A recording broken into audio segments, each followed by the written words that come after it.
there are some challenges when it comes to reality, that there are intangible outputs and outcomes and impacts of that economic gardening. For example, as I said, leadership development, also resilience building. So how do you calculate the resilience building? Luckily, we have COVID in the last few years, so it was a chance to measure the resilience. But in normal cases, you cannot test that unless a problem happens. The other also important thing is how could you attribute the changes or the impact to your intervention in terms of the gardening, because it is soft, it is not direct, it is not like the example I gave.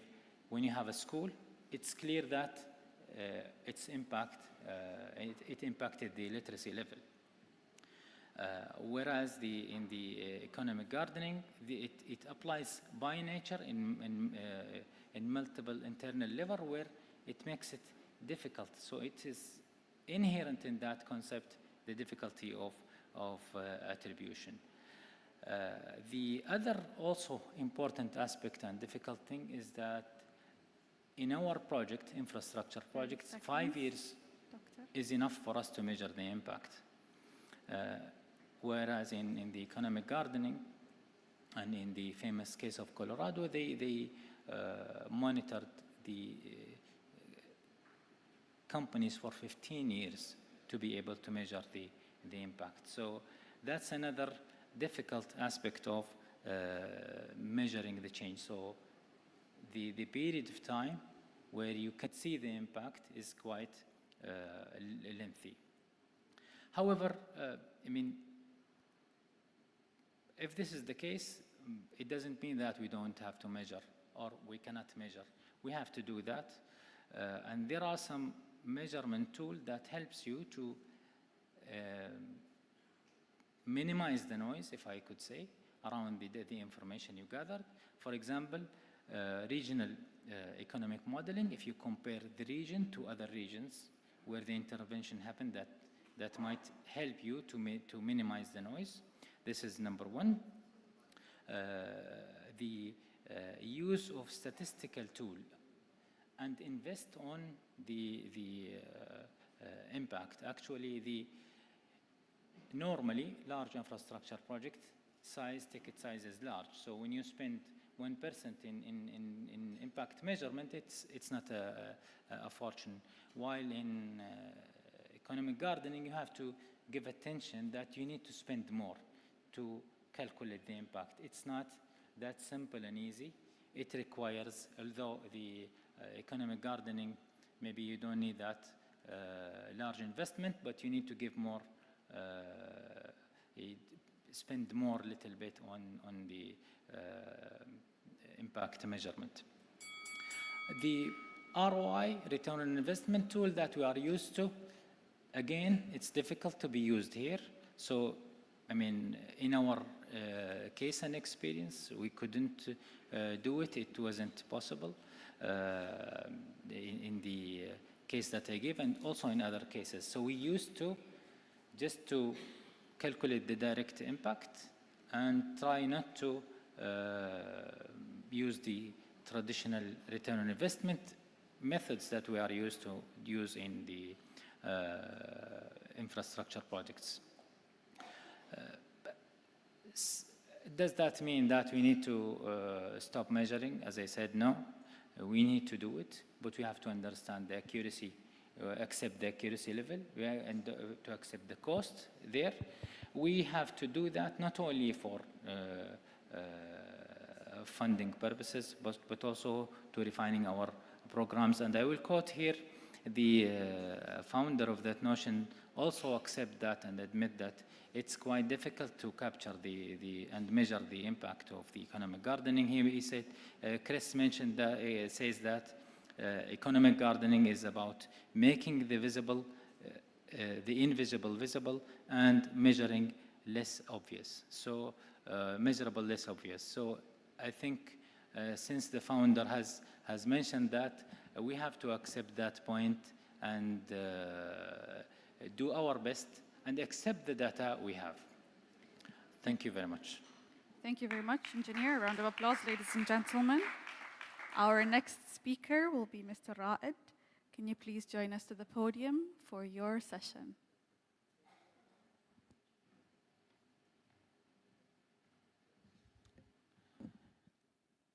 Ladies and gentlemen, good morning.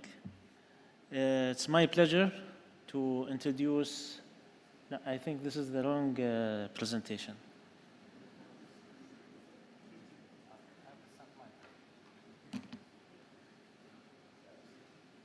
So,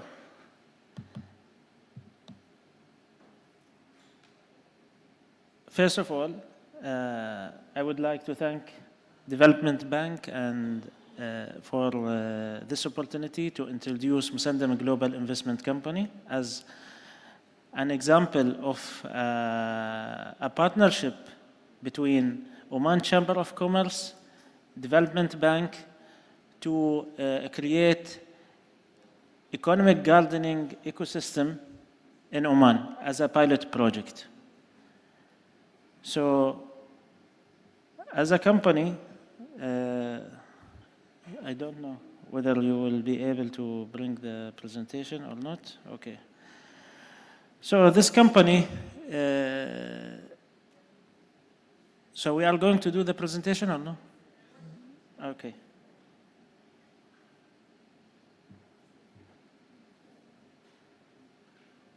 It is a super local community company, proudly owned by 1,885 shareholders from Musandam community, and it is a listed company in Muscat Stock Exchange.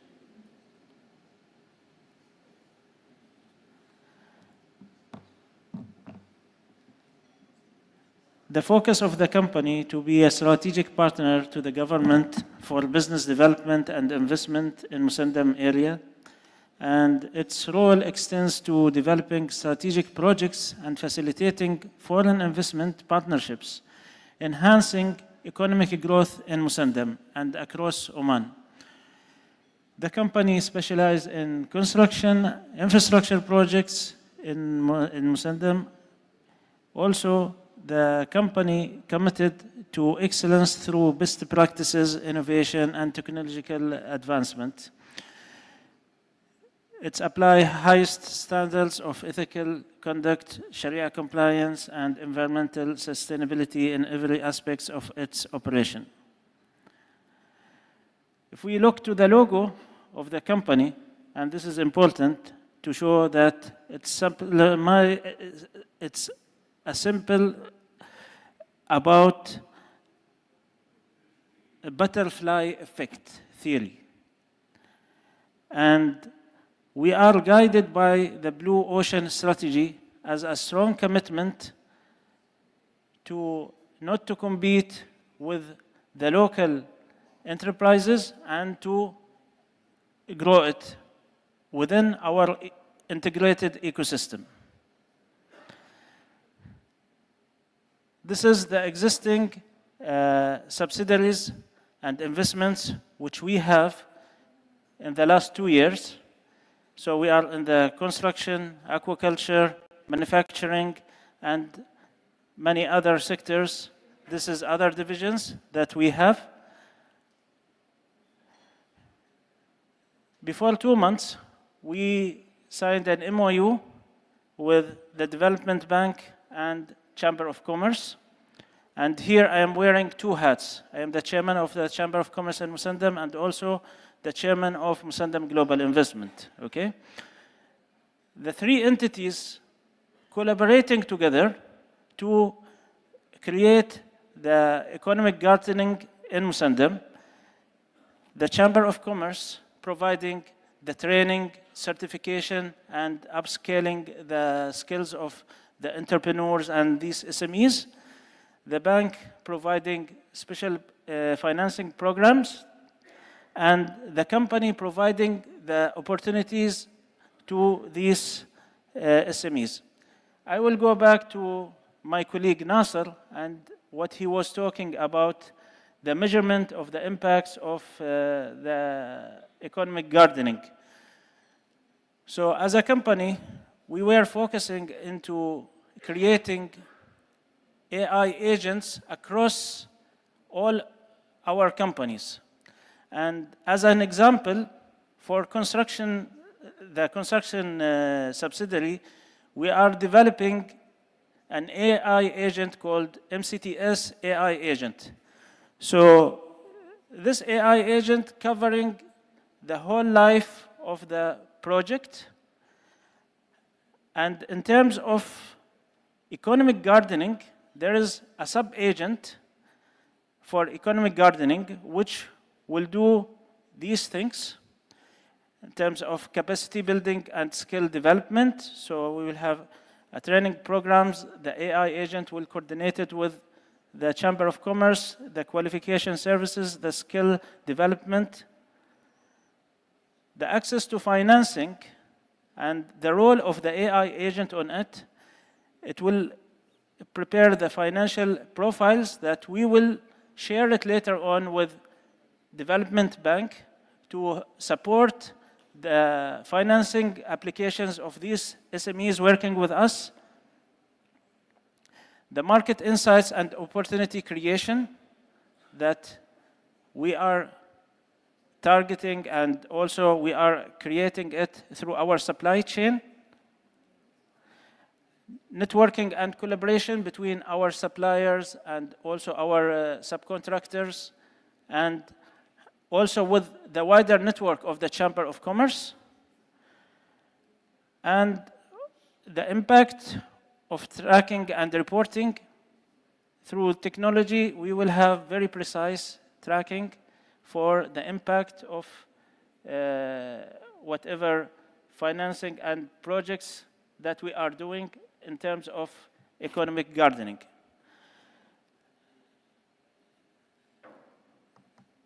The AI agent that we are developing at the moment through this initiative will have a transformative difference, which lead to empowering local enterprises, creating opportunities, driving economic growth, ensuring sustainability, and providing transparency through all these different aspects.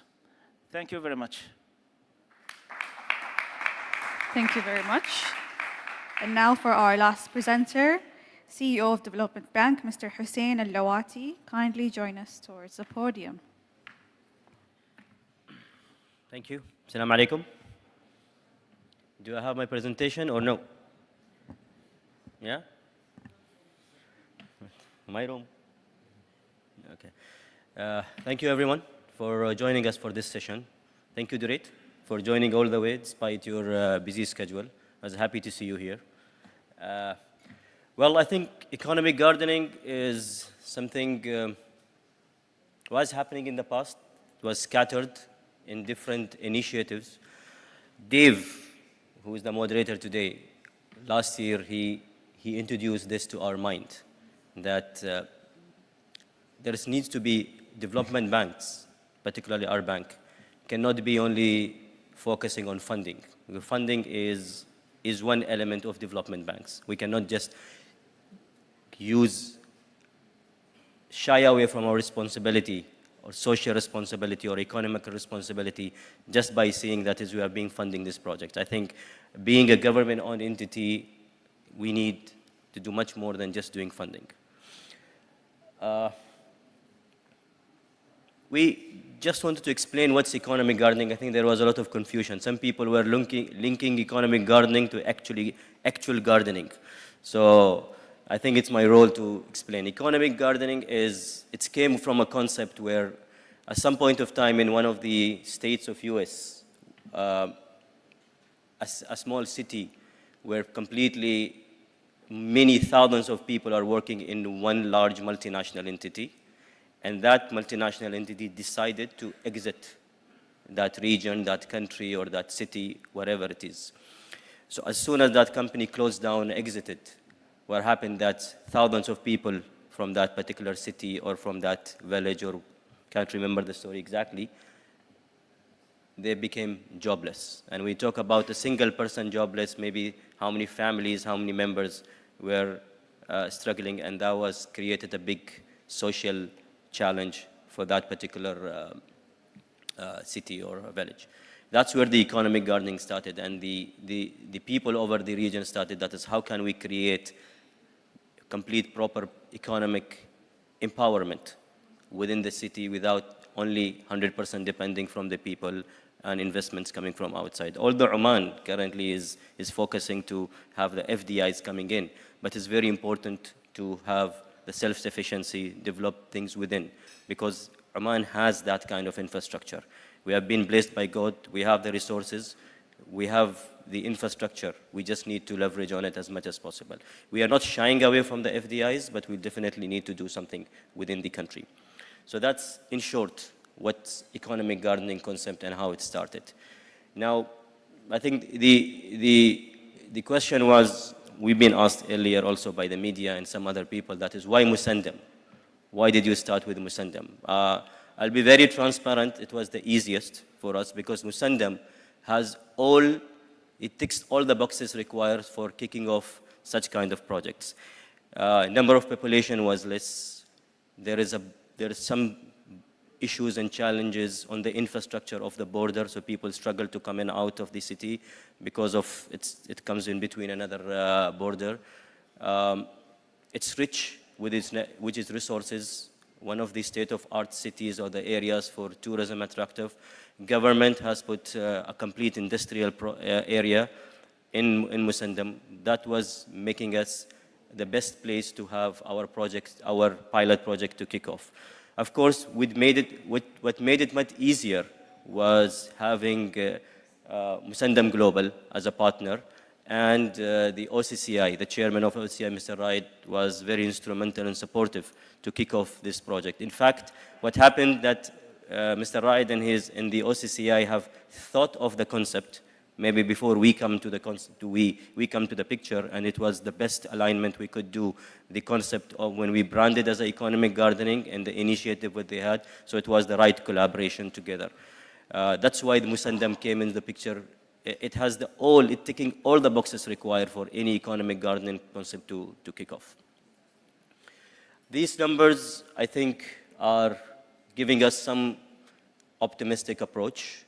When the past experience we have seen in economic gardening, mainly in US, that 24% jobs increase after these initiatives are kicked off and implemented in the right way.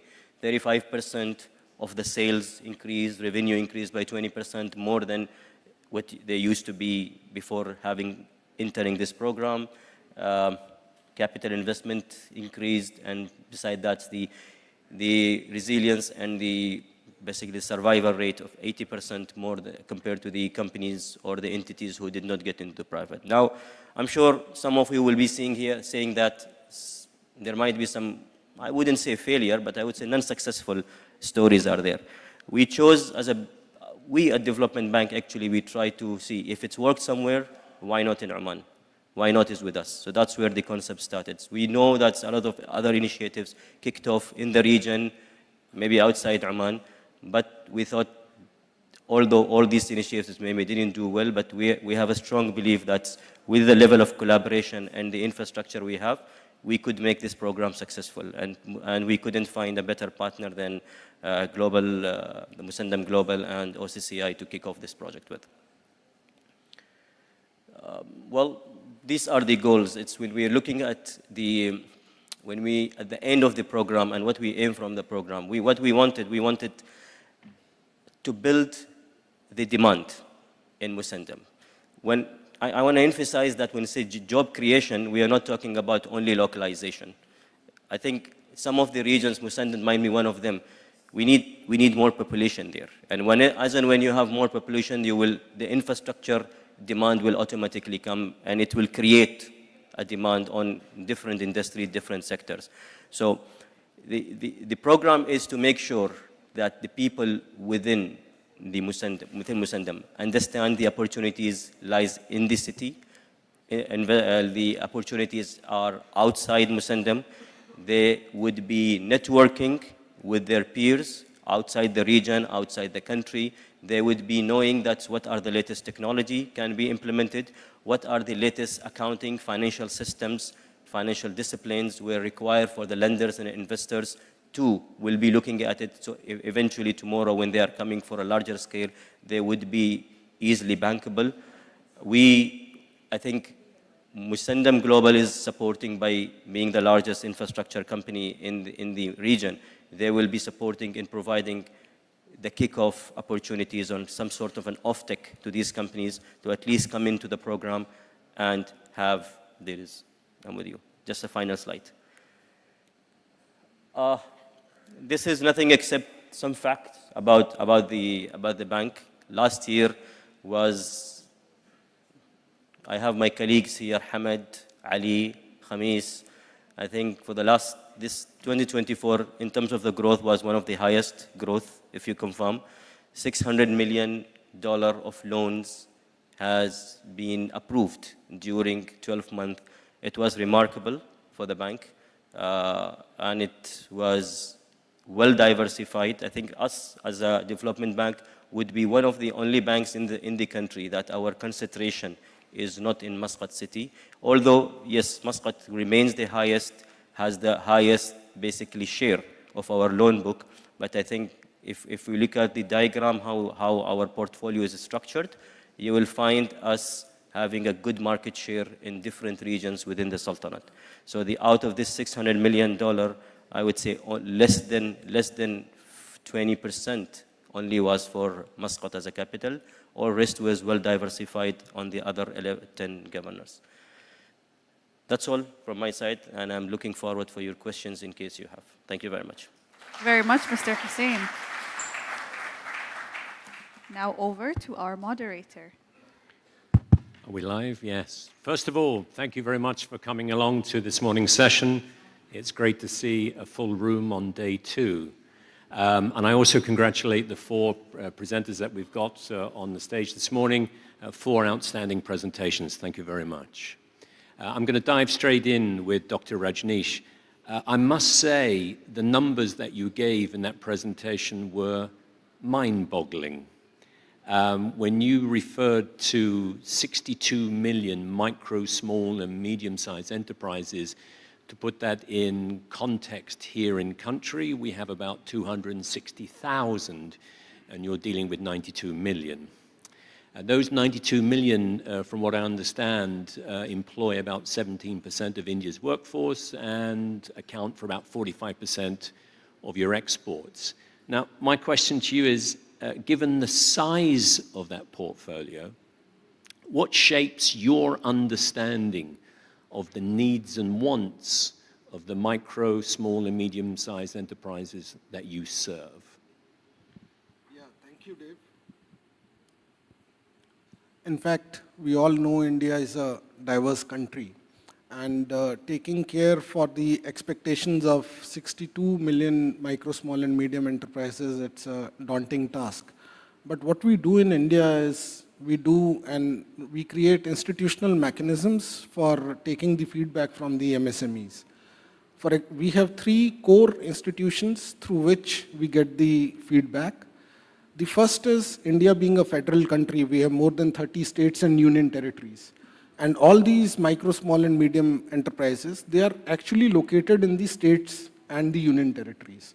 So we have a very regular dialogue with the states and union territories, the governments there.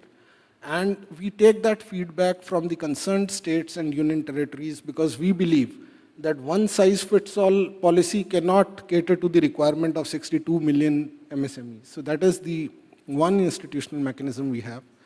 The second institutional mechanism is we have about 500 MSME associations in India, which are spread all across the country, and they are also cutting across various sectors. Like some of them would be in automotive sector, some of the organizations, they represent the textile sector, some organizations, they represent various other sectors. And then there are organizations which cut across the sectors and they represent the specific states. So we get a lot of feedback about the requirements, needs of the MSMEs from these associations. So that is the second institutional mechanism. And the third institutional mechanism that we have created is we have an online portal which we have developed, and it has been working for the past several years, through which the MSMEs directly can contact the ministry. They can speak about their challenges, they can speak about the suggestions, and they can speak about their aspirations. So we collate all these informations and feedbacks, and then based on the information that we receive, then we try to design program implementation interventions, and we try to design our policies. We spoke before the session started, and you were telling us about data that you received, particularly to do with artisans. How are you measuring the impact of the policies that you're rolling out? Could you tell us a little bit more about that? Yeah, I think, everybody who is into policy making, we have been told that data-based policy making is the best option to work on. So, and this is what we do in India also. This is what we try to do in India. So we were given a mandate by our Prime Minister that there should be a scheme or a program to help and support the artisans and craftspeople in India. Now, artisans and craftspeople in India, we believe they have been traditionally a part of the Indian culture, Indian society, and Indian economy. In fact, in our rural villages, there are various crafts which are, practiced by the artisans and craftspeople, and there are skills which have been transferred from one generation to the other. But over the last few years, we have seen that these artisans and craftspeople, they are moving away from their traditional craft, and they are also, trying to come to the cities and trying to seek jobs. So this is the mandate which was given to us, that you design a program to support the artisans and craftspeople. To give an example, if we look at Oman, khanjar making is a traditional craft. So similarly in India, we have more than 140 categories of artisans and craftspeople. So we decided that on 18 specific categories of artisans and craftspeople, we will try to design a program. And the question was that how many such artisans and craftspeople do we have in India? Nobody had an answer. Then we spoke to one of our sister ministries. We have a ministry called Ministry for Labor and Employment. So what they do is they do surveys. So they had done a survey about 3 years ago, and they said that this data is available with us because they had conducted an all India survey, and they provided us information about the 18 categories of artisans and craftspeople. And by that data, we got to realize that there are about 10 million artisans and craftspeople in particular 18 trades where we want to design the program. Now, the program that we were designing was not for individual members. The program was for the families. Only one member from the family was eligible. So we thought that 10 million people, so in a family if there are 4 persons, so at the max there will be, say, about 2.5 million artisans and craftspeople that we have to cater to. And we designed the PM Vishwakarma program. It was launched on 17 September 2023. The mandate which was given to us by the government was that in next 5 years we had to enroll 3 million artisans and craftspeople. We took some buffer into the data that we had got. So in a span of 2 years alone, the number of enrollments that have happened under these 18 categories is far beyond 3 million that we had thought of. Actually, that number is 25 million. And we have been able to train, as per the target given to us, 2.5 million artisans and craftspeople. We have provided them access to credit, and 4,000 crore of loan also has been extended in a span of 2 years. So what I'm trying to say is basically 2 points. That even if you try to look at, even if you make your sincere efforts and you collate with your efforts the best of data, sometimes that data is not representative of the true position that exists in the field. That is point number 1. Point number 2 is, Based on that data, when you design your programs and you make right kind of interventions, you find that there is much beyond the data which is there. In fact, when we speak about potential of any economy of the world, whether it is Indian economy or Omanese economy or economy, any other economy, I think beyond the data that we have, there is a potential that exists, and if we are able to tap that potential, we will be able to really unlock the true potential of the economy and will be able to serve the stakeholders or the constituents. Before I move on to Nasser, you mentioned designing of programs, and given what you've heard this morning from Hussein and Raed about what they intend to be doing in Musandam, given your experience in India, what would be the one important piece of advice that you would want to pass on to them as they embark on this project? So in India, we believe that economic gardening is not an outcome. It is basically a process. And the other thing is, economic gardening is basically a tool which gives you an opportunity to create more opportunities for your stakeholders. And if you are able to create more opportunities for your stakeholders, and if you can unlock these doors, for example, credit is technically not a part of economic gardening per se. But if I give only financial advice to my micro, small and medium enterprises, and my banks are not providing excess of credit to these MSMEs thinking that their NPAs will be high, I don't think I will actually be able to translate my efforts on economic gardening into reality.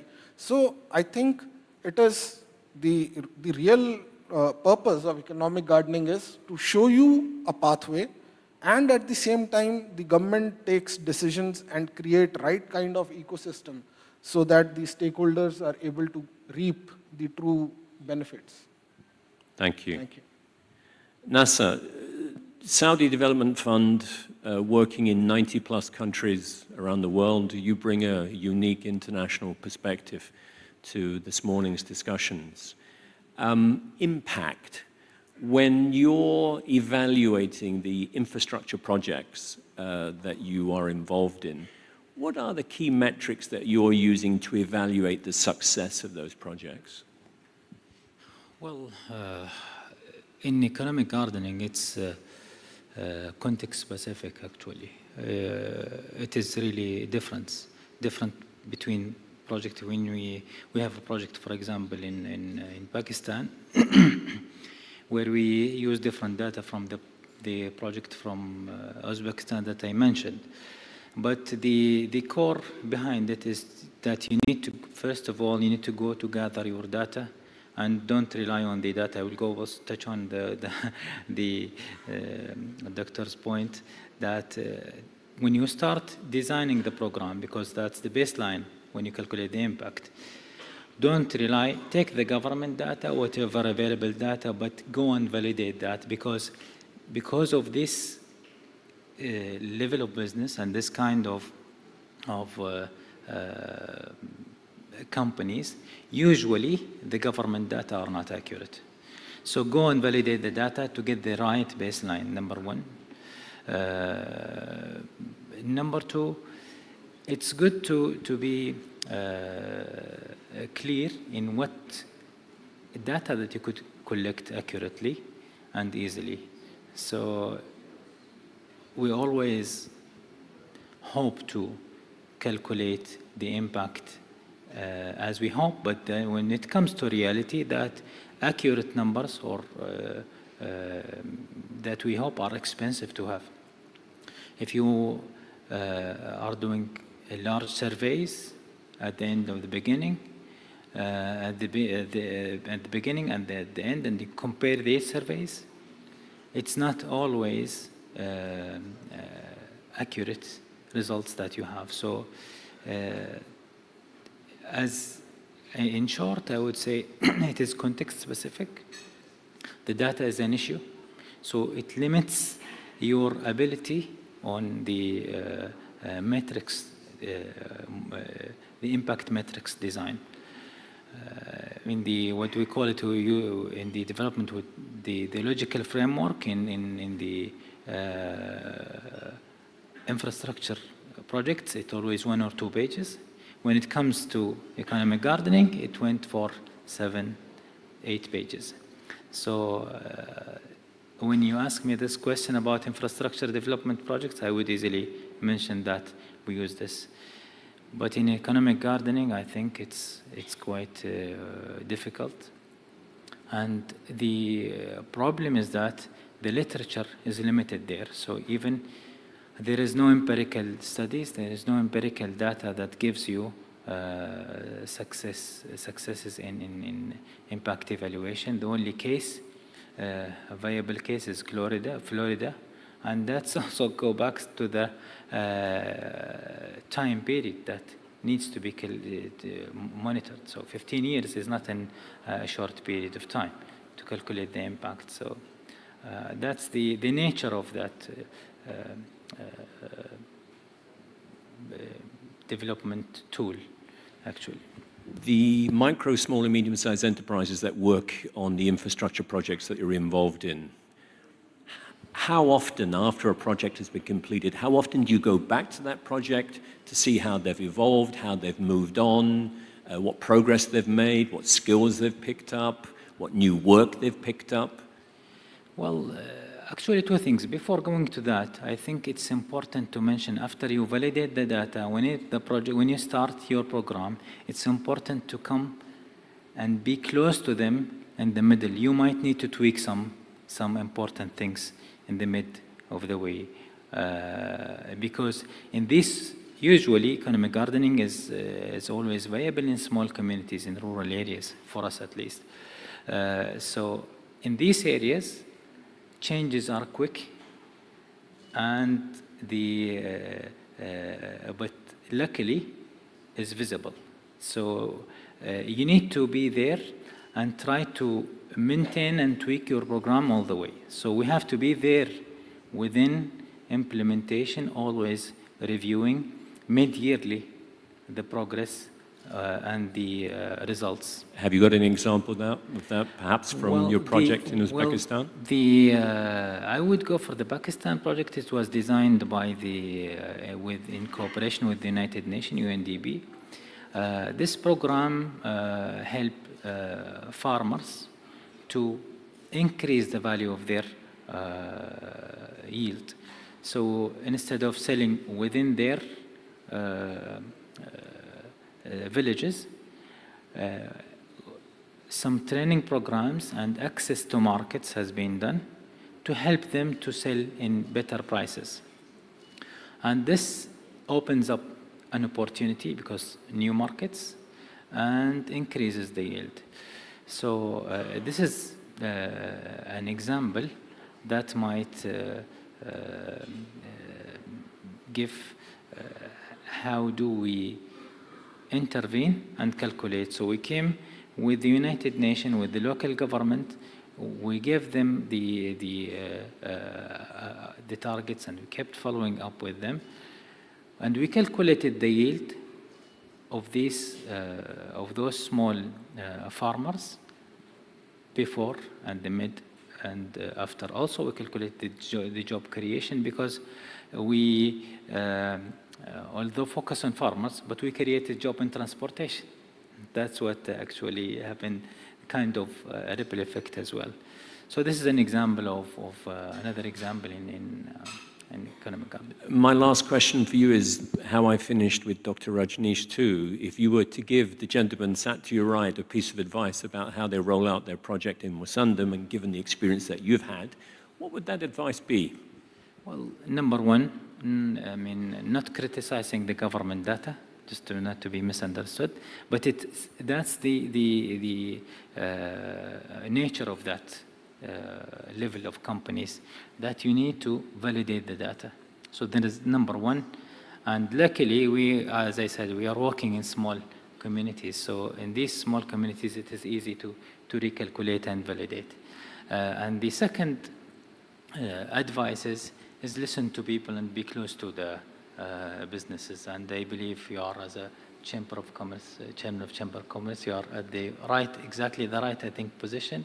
And I would say that it's the right person selected for that pilot for the Development Fund of Oman. So being close to people, listen to them. Don't be shy to tweak in the middle, even in the beginning. You might end in a different way, like what we end in Pakistan. We end generating more jobs in transportation instead of agriculture.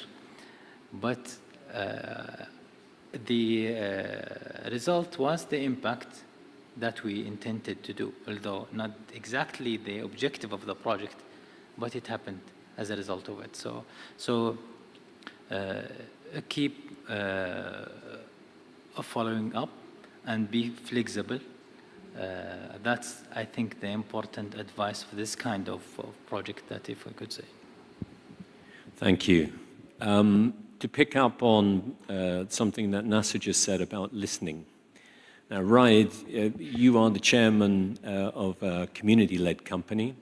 You have 1,885 shareholders, all of them based in Musandam, which basically means, if I'm correct, you have a shareholder in every single house in Musandam. Is that correct? Yeah. Okay. You are almost. Okay. Okay.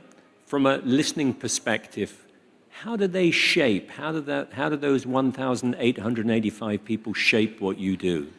So it's not only one of the largest companies in Oman in terms of number of shareholders, but also in Musandam, and after only 2 years from incorporating the company, we are the largest employer of Omanis from Musandam in Musandam. So this is something that we are very proud of. Second thing, about engaging with shareholders and the community, okay? There is different channels or aspects for that. By law, you have the AGMs, which is the legal way of engaging of any company management with its shareholders.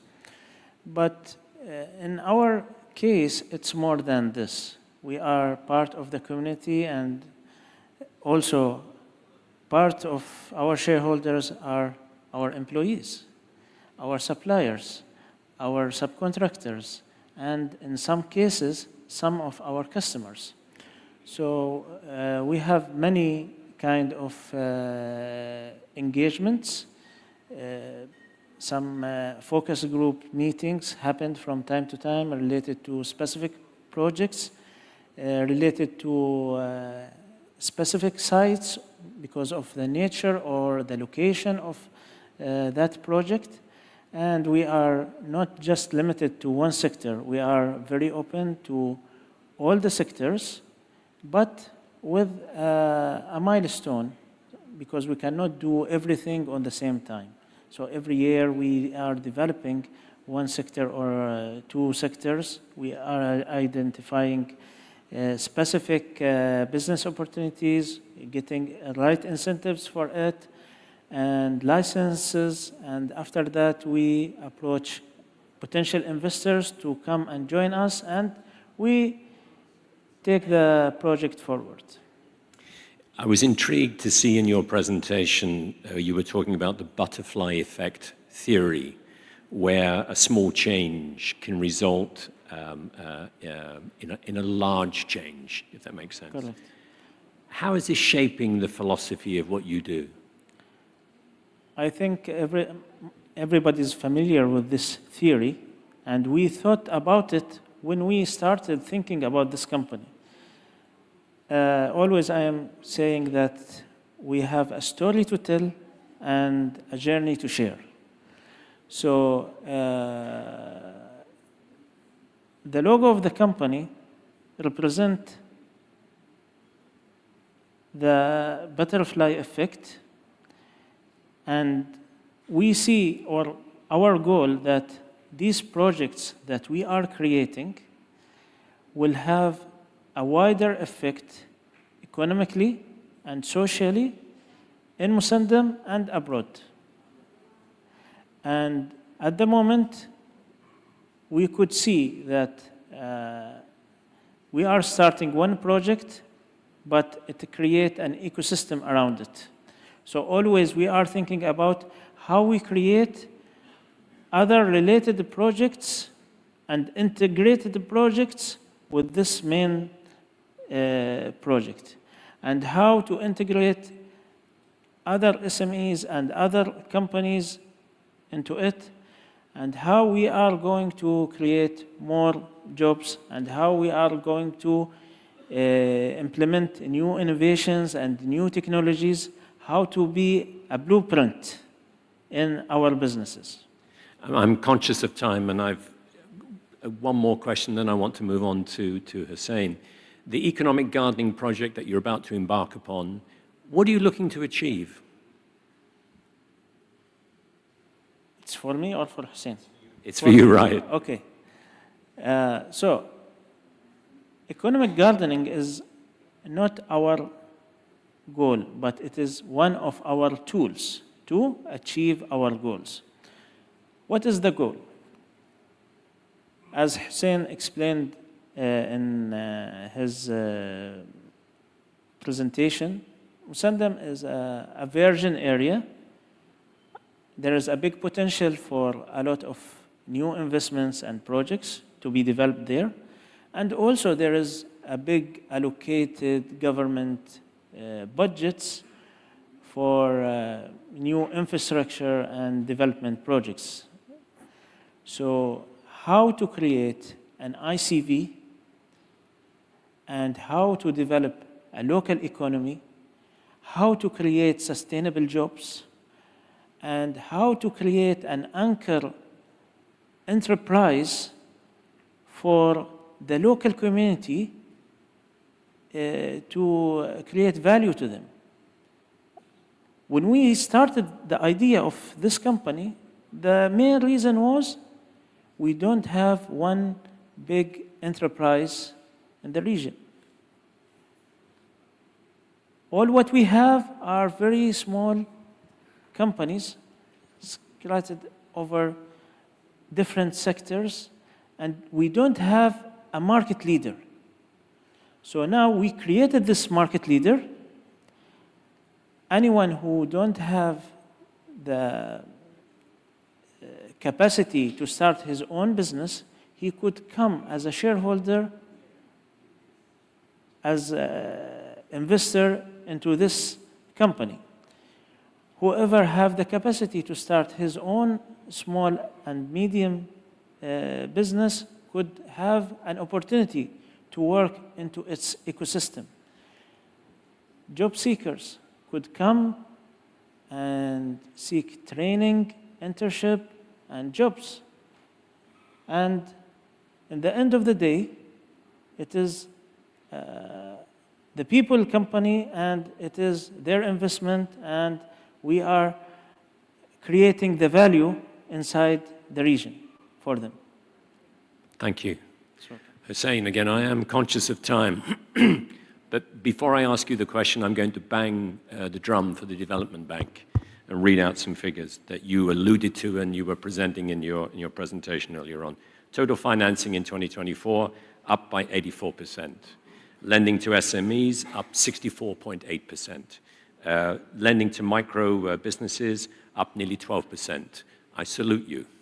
Yesterday, in your opening speech, you referred to diverting capital, and I quote, to where it's most needed towards sectors that strengthen communities. With the Musandam Economic Gardening Project, where do you think that is most needed? Well, I think Raid was kind enough to explain very well. That's when this initiative of Musandam economic gardening in Musandam came in. What are the key elements of Musandam to make it here? But for us, when we thought of economic gardening, we wanted to go beyond only funding. I think Development Bank historically being lending, they have been one of the key enabler of the economy of Oman.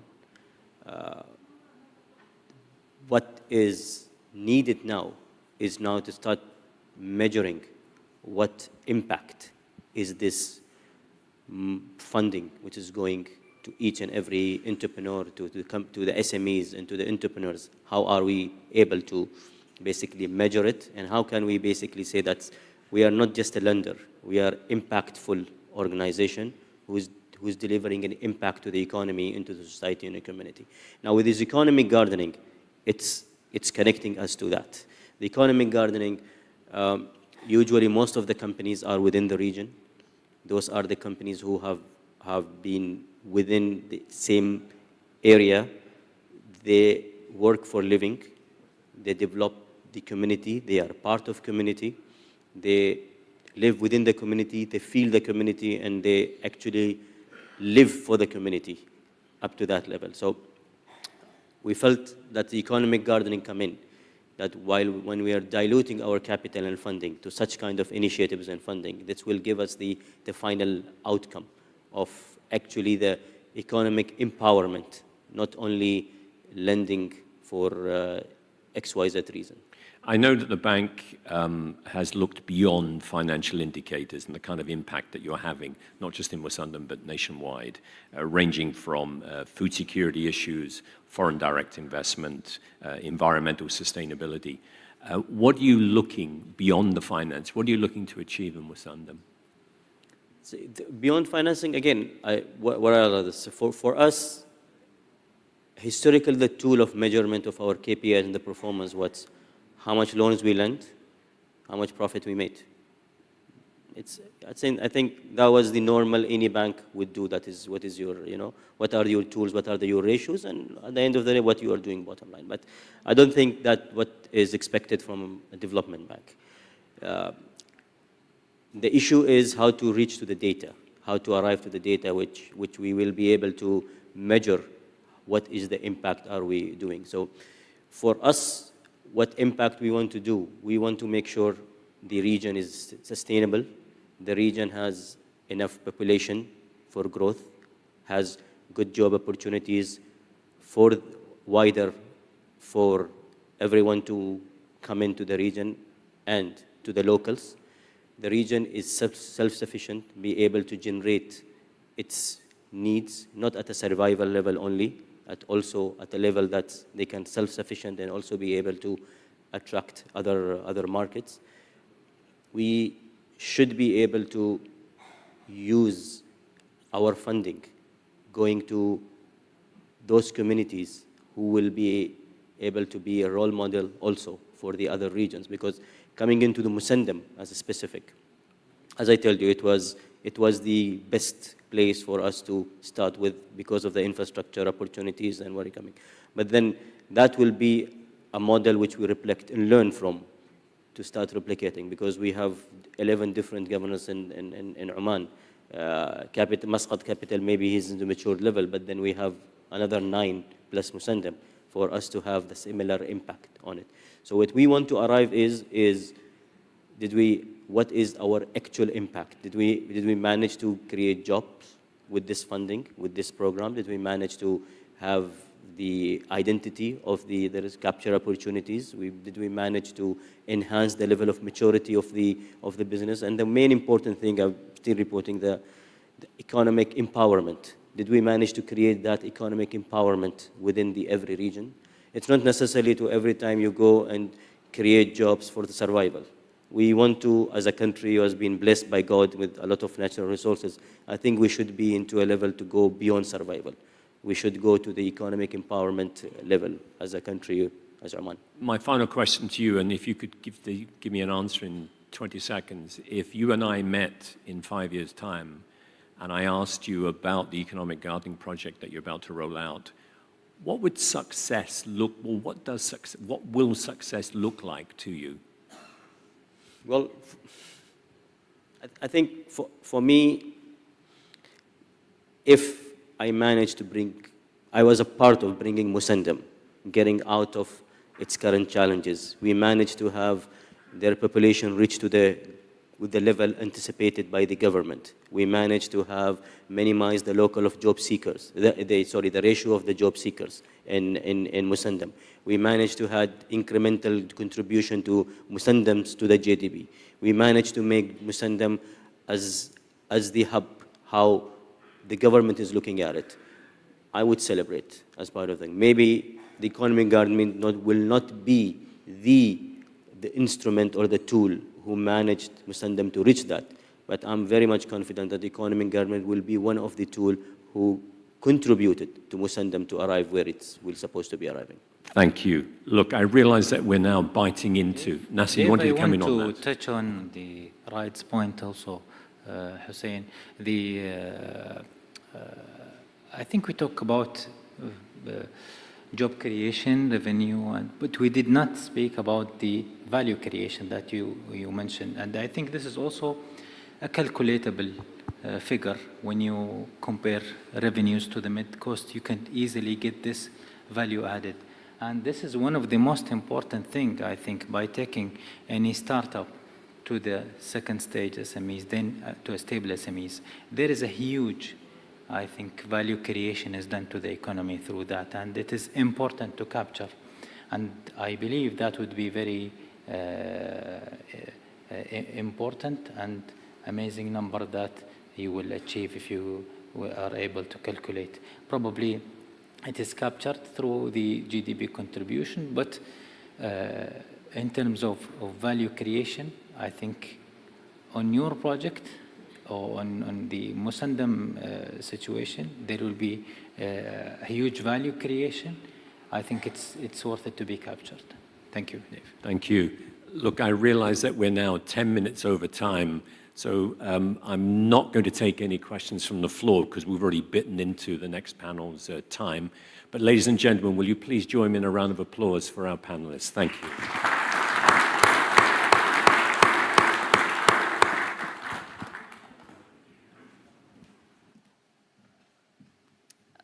Thank you very much for being extra cautious of time. And for us to, I really want to say thank you to all of our panelists and the moderator. If you can please join me in inviting our representative from the Vietnam Development Bank, who will be joining us in acknowledging our moderators and speakers, Mr. Chin Tuan Nguyen, to join us on the stage, board member of the Vietnam Development Bank. A round of applause, ladies and gentlemen.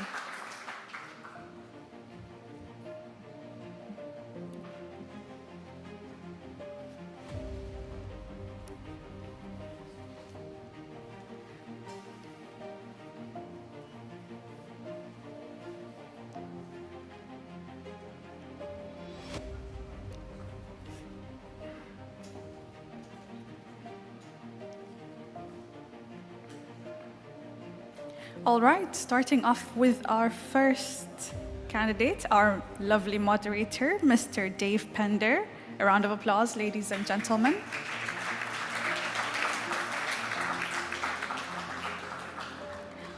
Followed by Dr. Rajneesh from the Ministry of Micro, Small and Medium Enterprises, Government of India. Next up, Engineer Nasser, Director of Corporate Strategy Department, Saudi Fund for Development. Coming in next, Mr. Raed, Chairman, Musandam Global Investment, Sultanate of Oman. And last but not least, Mr. Hussein, CEO, Development Bank, Sultanate of Oman. A round of applause. Thank you very much, Mr. Chin. We'll now stand together for a group photo, together with all of the candidates. Big smiles, gentlemen.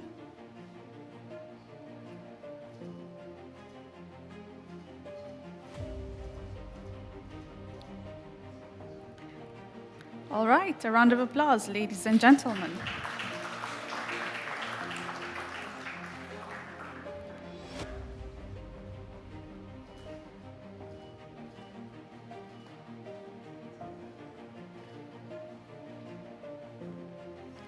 All right, we will give the technical team a few seconds to set up the background. However, we will be moving on to the next item on our agenda, where we shall be hosting the commemoration of the two signed agreements. Technical team, are we good to go?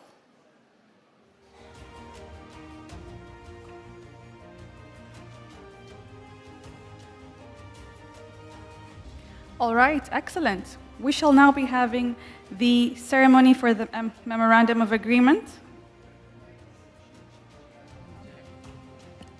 All right, for the first Memorandum of Agreement between the Land Bank of the Philippines and ADFIAP, I would love to welcome on stage Ms. Lynette Ortiz, President and CEO of Land Bank of the Philippines, followed by Ms. Leila Martin, Executive VP, Land Bank of the Philippines, Mr. Enrique Florencio, Secretary General of ADFIAP, and last but not least, Mr. Eric Lippens, Senior Consultant of ADFIAP Net, to join us on stage for the Memorandum of Agreement ceremony.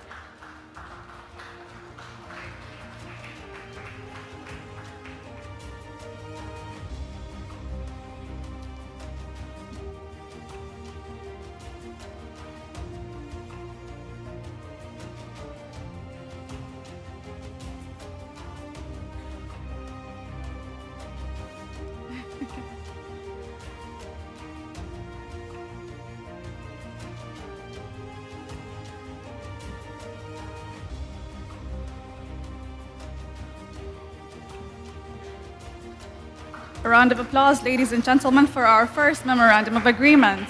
Congratulations to both parties. And now, thank you very much, gentlemen and ladies. For the next Memorandum of Agreement ceremony, we have between the Development Bank and ADFIAP, whereby we would love to invite up on stage Mr. Hussein Al-Lawati, CEO of Development Bank, Sultanate of Oman, together with Dr. Masoud Al-Azri, GM Marketing Agriculture, Minister of Agriculture, Sultanate of Oman, Mr. Enrique Florencio, Secretary General ADFIAP, Mr. Eric Lippens, Senior Consultant, ADFIAP Net, Mr. Maxime Dedecker, Senior Consultant, ADFIAP Net, and last but not least, Mr. Johan Hugarts, Senior Consultant at ADFIAP Net, to please join us on stage. The memorandum is between Development Bank and ADFIAP.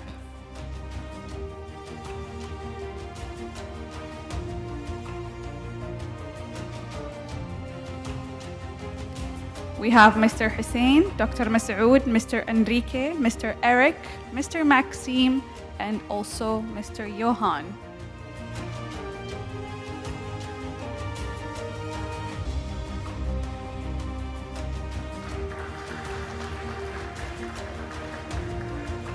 Congratulations to all of the parties signing in today, and we wish you all best of luck in your agreements and look forward to a much more enriching future with all of the collaborations. Thank you very much, and we shall now move on to our last and final panel session of this amazing conference. May I now welcome on stage our moderator for the session number 6, titled Green Finance and Sustainability, Mr. Izwan Zainuddin, CEO of Perbadanan, I cannot pronounce that, Malaysia. I'm really sorry. The National Berhad. You'll correct me, please, if you don't mind. Thank you. Followed by our speakers, Ms. Lynette Ortiz, President and CEO of Land Bank from the Philippines, Mr. Takeo Kitamura, General Manager, Business Planning and Coordination from Development Bank of Japan, Mr. Sanjay Shukla, Managing Director, National Housing Bank of India, and last but not least, Mr. Maher Al-Habsi, Managing Director of Wuqood, Sultanate of Oman. Please join us on stage.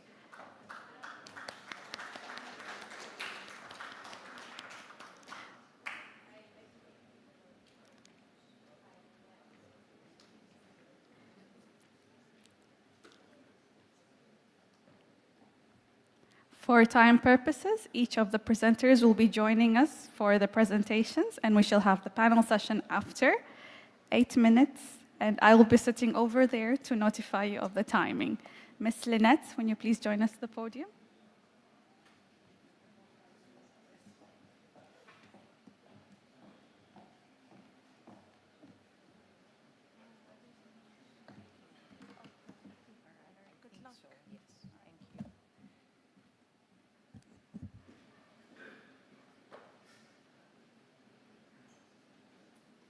To all delegates, speakers, and esteemed colleagues in development finance, warm greetings from the Philippines.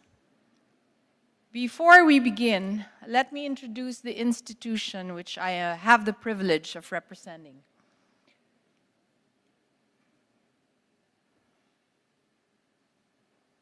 Land Bank of the Philippines, Land Bank, is the second largest bank in the country in terms of assets, totaling $60 billion or 3.43 trillion, and it is by far the largest government financial institution with over 12,000 employees and presence in all 82 provinces, including the most remote and conflict-affected areas. With 608 branches and over 1,500 agent banking partners and an established digital backbone, we serve millions of Filipinos from financial centers to isolated island communities. During every major typhoon, including those that paralyzed towns, Land Bank branches were often the only ones open, and our teams worked through the night, sometimes under candlelight, to keep the cash flowing and commerce alive. Where others see risk, we see the need to show up, and we do. We're not just in the system, we move the system. So from countryside to countrywide, Land Bank empowers Filipinos for a better future. And because we're on the ground, we don't just observe the impacts of climate change, we finance through them. The Philippines often featured in global headlines for natural disasters, experiencing an average of 20 typhoons annually due to its location in the Pacific Ring of Fire, prone to earthquakes, volcanic eruptions, and other extreme weather. The latest World Risk Report ranks the Philippines as having the highest disaster risk globally, and the stakes are rising. The UN calls climate change a profound existential threat to Asia and the Pacific, potentially erasing development gains and deepening inequality if unaddressed. So how can we, development financial institutions, finance sustainable, equitable, inclusive, and resilient solutions? Green and sustainability finance is a strategic lever for systemic transformation. Our commitment in Land Bank to green finance and sustainability are the pillars of our strategy, and we adopt a whole-of-bank approach, integrating ESG principles into policies, risk management, product design, and client partnerships. What we're trying to do is really be consistent and take the lens to frame sustainability and green finance inspired by the Nobel laureate Professor Muhammad Yunus's bold vision of zero poverty, zero unemployment, and zero net carbon emissions. And here we strive to make an impact. Let me start first with empowering the underserved. Poverty in the Philippines is social and environmental.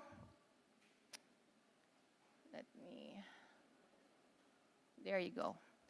Social and environmental, especially in agriculture. Our approach to eradicating poverty is inclusive and responsible finance. We provide affordable credit to farmers, fishers, and key agricultural players, one of the sectors most exposed to climate risks and economic vulnerabilities. As of March 2025, our outstanding loan portfolio to agriculture, fisheries, and rural development is almost $15 billion, covering the entire value chain. We have a flagship lending program called Agri-Censo, and this empowers farmers to transition from producers to successful agribusiness entrepreneurs. We partner with government agencies, private sector, grassroots financial institutions to provide holistic support, including financial education, capacity building, crop insurance, life insurance, and market linkages. The aim of this program is to reach individual farmers and fishers working closely with the corporate farms that are our institutional banking clients. We broaden and deepen our reach through various partnerships with private sector enterprises and NGOs with digital solutions as our enabler. The second pillar is really in terms of creating opportunities and reducing unemployment. We focus on job creation, and here I've heard many speakers speak of the impact and the importance of MSMEs in terms of economic development. For the Philippines, MSMEs comprise 99.6% of our businesses and employ 2/3 of our labor force.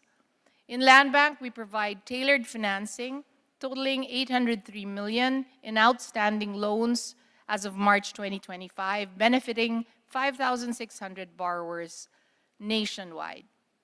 We support women-led enterprises, startups with green or digital solutions and innovations, returning overseas Filipinos seeking to build livelihoods. Beyond lending, we invest in people through personal and business banking services, supporting entrepreneurs to manage finances and scale operation, fostering inclusive growth and job creation. Finally, we turn to the future, where green finance takes center stage with the imperative of reducing our carbon footprint. Land Bank's clean energy and sustainable finance-focused loan portfolio supports projects in renewable energy, energy efficiency, sustainable agriculture, water access, housing, and healthcare. We, in 2020, issued our first sustainability bonds to support climate-resilient and socially inclusive projects. And this year, we are preparing to return to the capital markets with a larger issuance, subject to favorable market conditions to fund our growing sustainable loan portfolio. We likewise introduced a green deposit product last year that channels funding support for social and environmental initiatives while providing customers a secure avenue for competitive returns. So far, we have facilitated the opening of 2,900 green deposit accounts, generating a balance of about 123 million. As accredited direct access entity of the Green Climate Fund in the Philippines, Land Bank channels grants and loans to finance local projects designed to mitigate or reduce greenhouse gas emissions and adapt to climate change. For the 3 pillars of sustainability and developmental goals, poverty alleviation, reduced unemployment, and the commitment to clean energy, accessibility and reach are key, and we achieve our scale and broaden our reach through our branches, agent banking partners, and relationships with cooperatives, savings, and rural banks. So as the largest government-owned and controlled corporation and the largest government financial institution, we serve as the government's financing and cash management arm, and therefore in close coordination and alignment with the various government agencies, the Department of Agriculture, the Department of Energy, and even our regulators like the Central Bank, we are all working towards achieving these objectives. Thank you very much.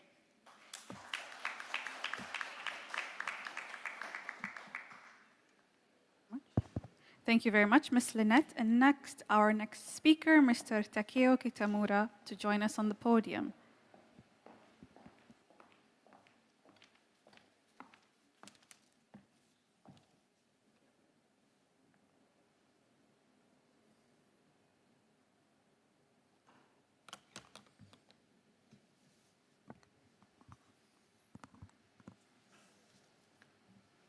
Hello, everyone.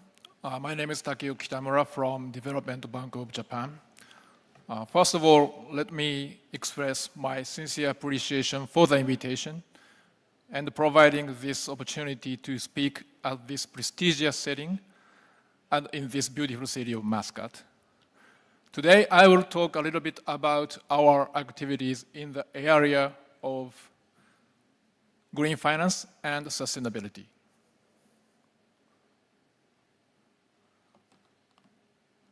So firstly, let me briefly introduce Development Bank of Japan, which is established in 2008, but our history dates back to 1951, right after the World War II.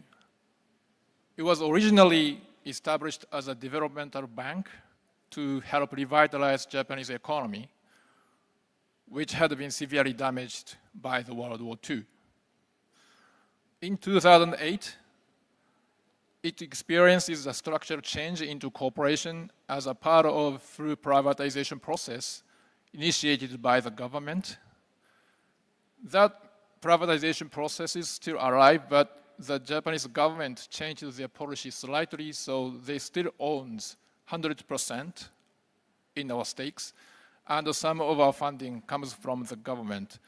So in a sense, we are in the middle of private and public, meaning that we are commercially operated, but at the same time, we need to be accountable to the public for what we do.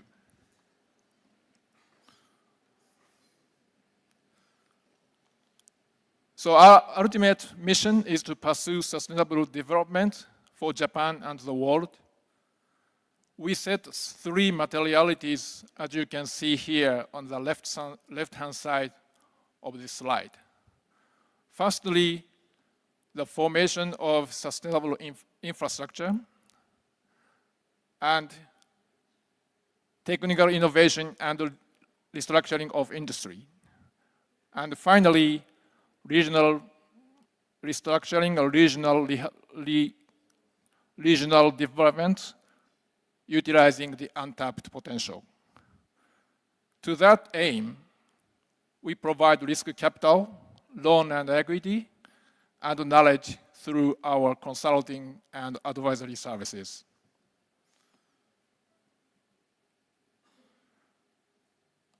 I'll touch on briefly on governmental policy for green transformation by the Japanese government. The aim of GX is to achieve carbon neutrality by 2050 while simultaneously enhancing Japan's industrial competitiveness and economic growth. Now, I will elaborate a little bit more on our commitment to sustainability. Our initiative to tackle our commitment to sustainability starts as early in 1960s as an initiative to address the environmental pollution problem, which was caused by the economic expansion experienced after the World War II. And in 2001, we signed UNEP statement by financial institutions for the first time as the Japanese financial institutions. And as early as in 2004, we introduced our sustainability certification program, including environmentally rated loan programs. In 2014, we started to issue green bond, and later on has issued sustainability bond under the wider framework. Most recently, we formulated GRID strategy, which is the pillar of our current commitment activity to sustainability.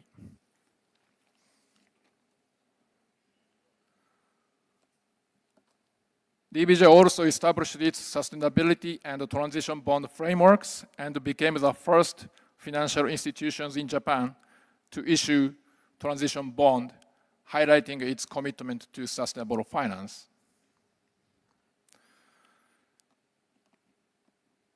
So this is DBJ's GRID strategy for sustainable growth, which is the pillar of our current activities. We have targeted 5.5 trillion Japanese yen, which is equivalent to 40 billion US dollar via DBJ's GRID strategy, which stands for Green, Resilience and Recovery, Innovation, Transition and Transformation. And we have already reached 3.3 trillion Japanese yen over the first 3 years. This is really aligned with the Japanese government policy, which tries to achieve carbon neutrality by 2050.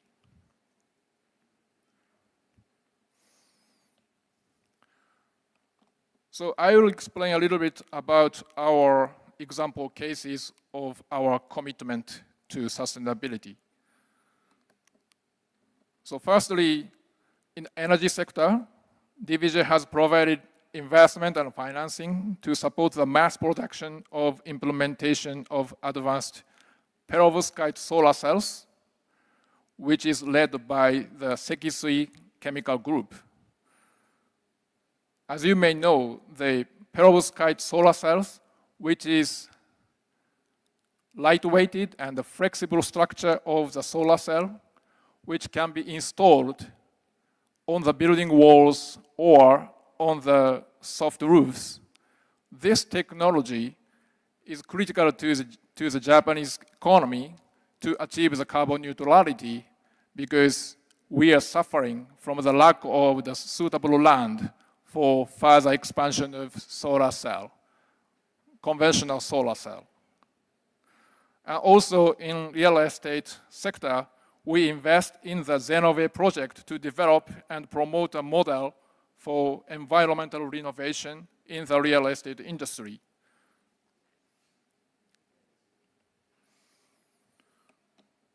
In the maritime sector, while supporting decarbonization through provision of transition-linked loans, DVJ established certification Zero Emission Accelerating SIP Finance together with Class NK, which is a Japanese certification society.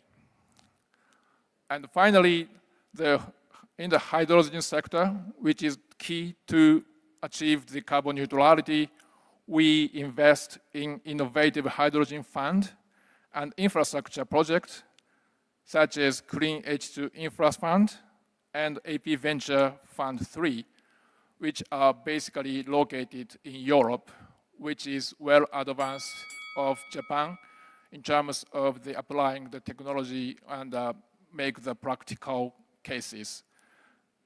We could learn lessons from these activities that could be applied to the future situations back in Japan.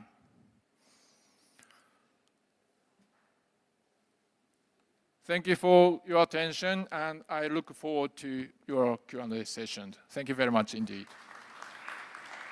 Thank you very much, Mr. Takeo. Next, we will have Mr. Sanjay Shukla join us on the podium.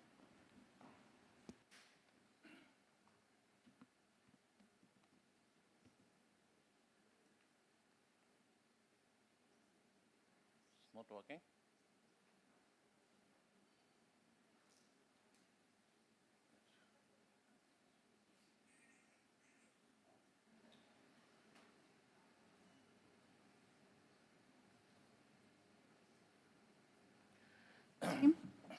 Anyway, good afternoon.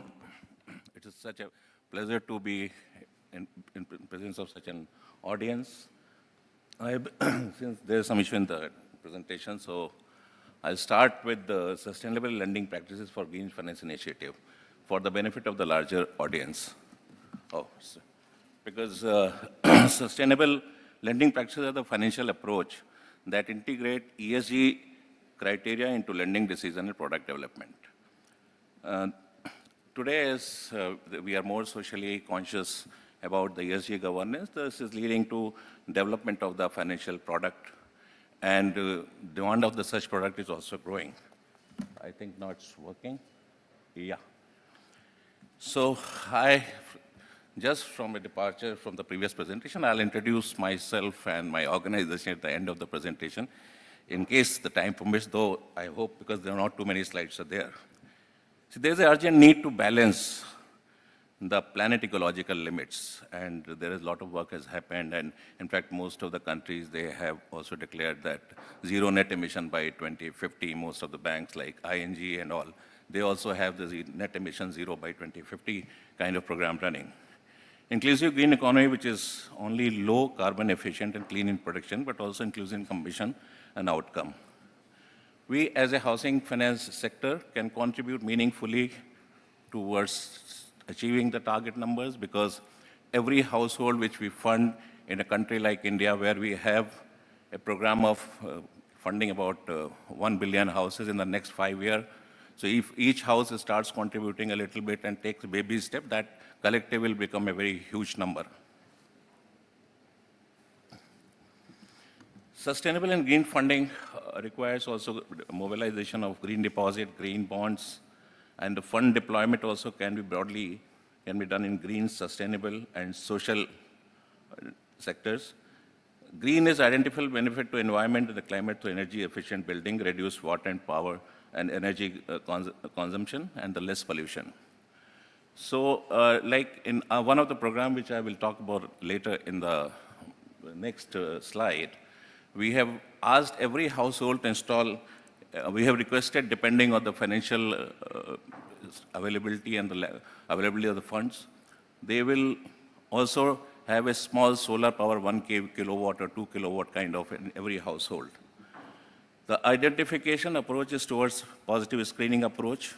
Though these, we need to subsidize at times the products which we have for ESG, for the green initiative, and arranging money in any profit-oriented organization or return on equity when we are also having the compulsion. But like in India, we have also earmarked a certain percentage of our portfolio towards this.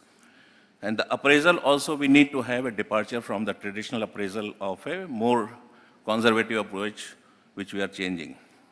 Monitoring also requires a separate flagging and on a periodic monitoring and a proper education system also. Assurance from the internal check and balance and a standard format for green certification. Reporting and disclosure also has been mandatory in the country, and every company, every organization has to give in the financial accounts in the financial report which they prepare at the end of the financial year, the periodic reportability. So Government of India formulated regulatory framework for the issuance of green debt securities in 2017, and we further enlarged the scope, and the new guidelines were issued in 2023. We introduced business responsibility and sustainability report as a part of annual report of every organization. Draft disclosure framework on the climate-related financial risk, wherein they are supposed to give. We have a draft guideline, and the comment have been asked from the general public at large and the people, and post that we'll be issuing a guideline. Framework for accepting green deposit. Now, green deposit is being issued by various financial institutions. Government of India issued 3 series of sovereign green bond. One was 1,864 million, starting 23, 24, 25. The priority sector loans for the commercial bank loans up to a limit of $4.1 million to borrowers for renewable energy-based power generator and renewable energy-based public utility. We have also set up certain dedicated institution for renewable energy and biogas management. So they are also working with the public-private partnership. Now the ecosystem for financing of the green housing, here we have the rating mechanism because it has to be gold or platinum certified. So we have 2 rating agencies. One is IGBC and GRAHA. We, in partnership, AFD and KFW earlier for the promotion of green affordable housing in India, we had run 2 programs, and we aim to promoting various aspects of the ecosystem for green housing project. Size of the first program was 100 million euro. We also gave concessional lending because as we are a refinancing agency to the housing finance institution and the commercial bank, we give concessional financing also, which is 50 to 75 basis points lower than the current market rate. So now I'll introduce this National Housing Board is a company, is a bank, which is part of the 100% owned by the Government of India. We have promotion, development role, financing role, and the supervision role. So just going back to the previous slide, we are in the process of addressing the gap of green financing through innovative financing instrument. We have also started using, recommended that we start using the fly ash, and less energy impacting products, need for standardization of framework and for green and sustainable financing, collaboration and partnership between government institutions and private sector, and I tell you from my experience, it's been very, very successful. Lot of new housing finance, as in India, we have a dedicated housing finance institution. So they come up with a lending program, concessional lending program for green housing. And given the size and the number, as I mentioned that we have 1 billion houses to be built in the next 5 years, as per the Pradhan Mantri Awas Yojana, which is driven by our Prime Minister, we have, that will impact a lot in case. Anyway, I'll take questions and I'll be more than happy to answer any of the questions. Thank you.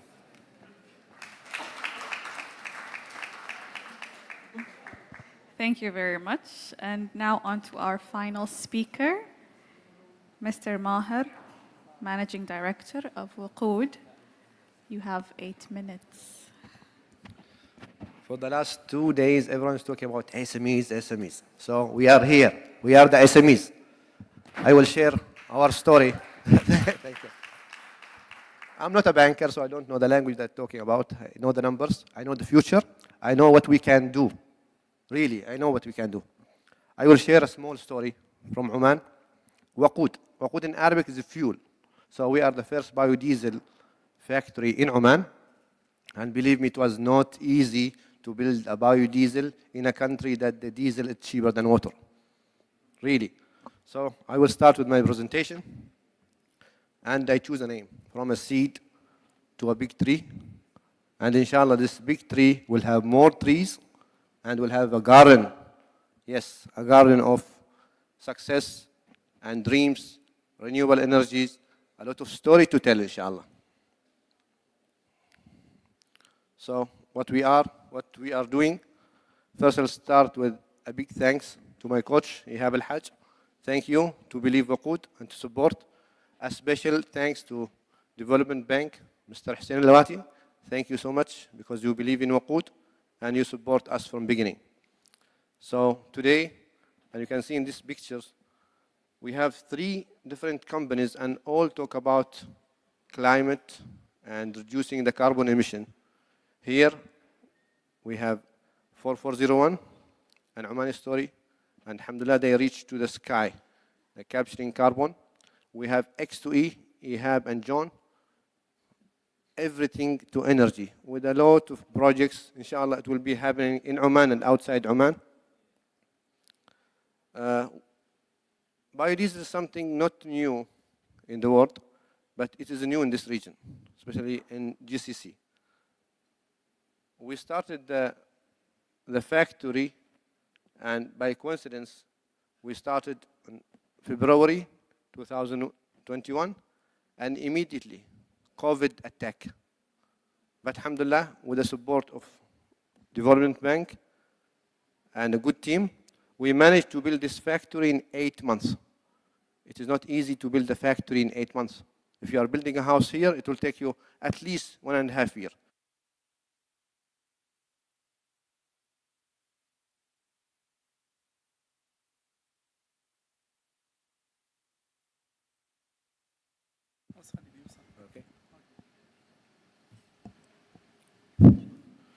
So we managed to build this factory in 8 months using British machinery and to recycle the used cooking oil, and that is our feedstock today. We are recycling the used cooking oil into energy, into biodiesel. Again, what is biodiesel? Biodiesel is the fastest solution to reduce carbon emission. Everyone talking about renewable energies, green hydrogen, solar, wind. But believe me, using biodiesel is the fastest solution, and again, it is the cheapest solution. So we managed to build this factory in a record 8 months, okay? And we try to publish an idea in Oman that don't throw the used cooking oil. We will collect it through an SMEs, okay? Again, we are the first biodiesel factory in the world run with solar power, and this is a record for my country. Really, it is a record. So we are totally green, from the idea, manufacturing, even the power. And the green and circular economy. As I told you, before WQOD, all the used cooking oil is going outside the country. So there was zero profit. We have a model here that we will support our brothers, the SMEs, to collect the used cooking oil from everywhere, bring it to WQOD, and we recycle it into a biodiesel and sell it to local companies. So all this circular economy. And this model will success in any country in Asia, really. And this is my message to you. When an SME will knock your door, listen to them, support them. Because really we have a lot of ideas. Maybe we need financial support, maybe we need somebody to guide us. But again, please, when we came to your banks, just give us a time. Listen to us and support us. And we managed to make it happening in Oman. Alhamdulillah, we built a new industry. We supported more than 10 SMEs who are collecting for us, and we make it happening, alhamdulillah. Again, in Oman, we have a vision 2040. And this vision is totally about the people and the environment. Okay? So again, we are helping the country to reach to the target of 2040. Of course, the first target is to reduce the carbon emission by 2030 to 20%, and by 2040 to 40%. Then we have the net zero 2050. And WQOD is helping the country to reach to this target, inshallah.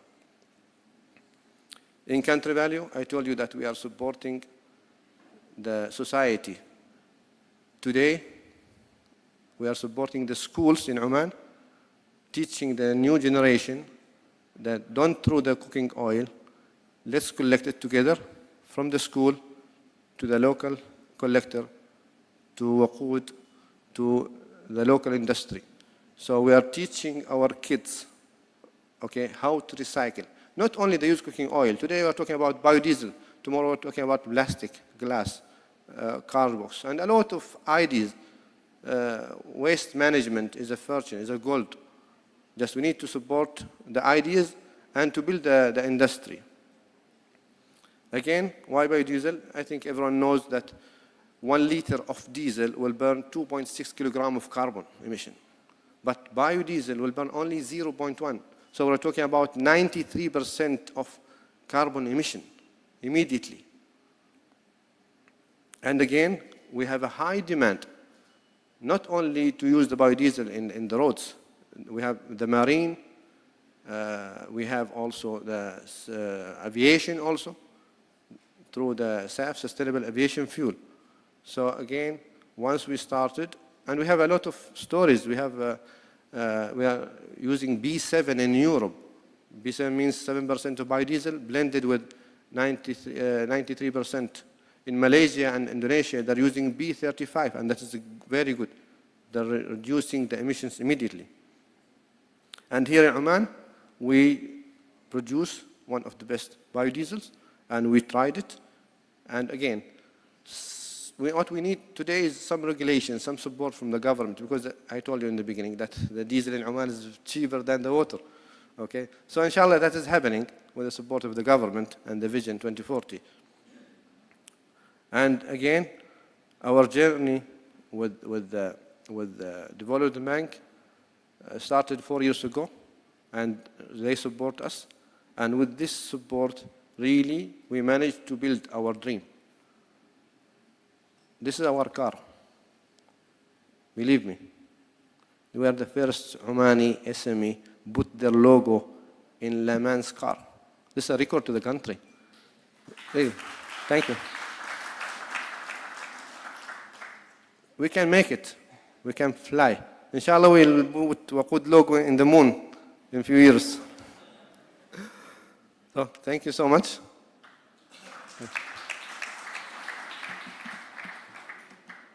Very much. Thank you very much, Mr. Maher. And now back to Mr. Izwan for the panel discussion.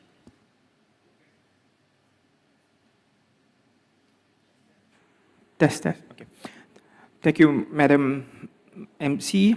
Okay, first and foremost, Your Excellencies, ladies and gentlemen, Assalamu alaikum wa rahmatullahi wa barakatuh.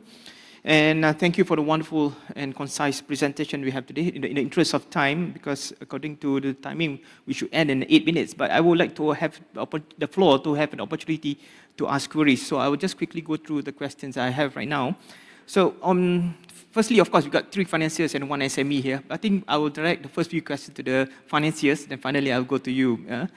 So Ms. Lynette Ortiz, on your side, Philippines has gone big on agriculture. However, as you highlighted in your presentation today, Philippines gets hit by typhoon and also natural disasters yearly. As you mentioned, your organization will be going to the capital market for funds. So on your part, how do you ensure sustainability and continuity and also manage the risk going forward? Yes, so I mean, clearly proper risk assessment is critical for financial institutions. Having a risk acceptance criteria is really the first step that allows us to invest in all of these projects.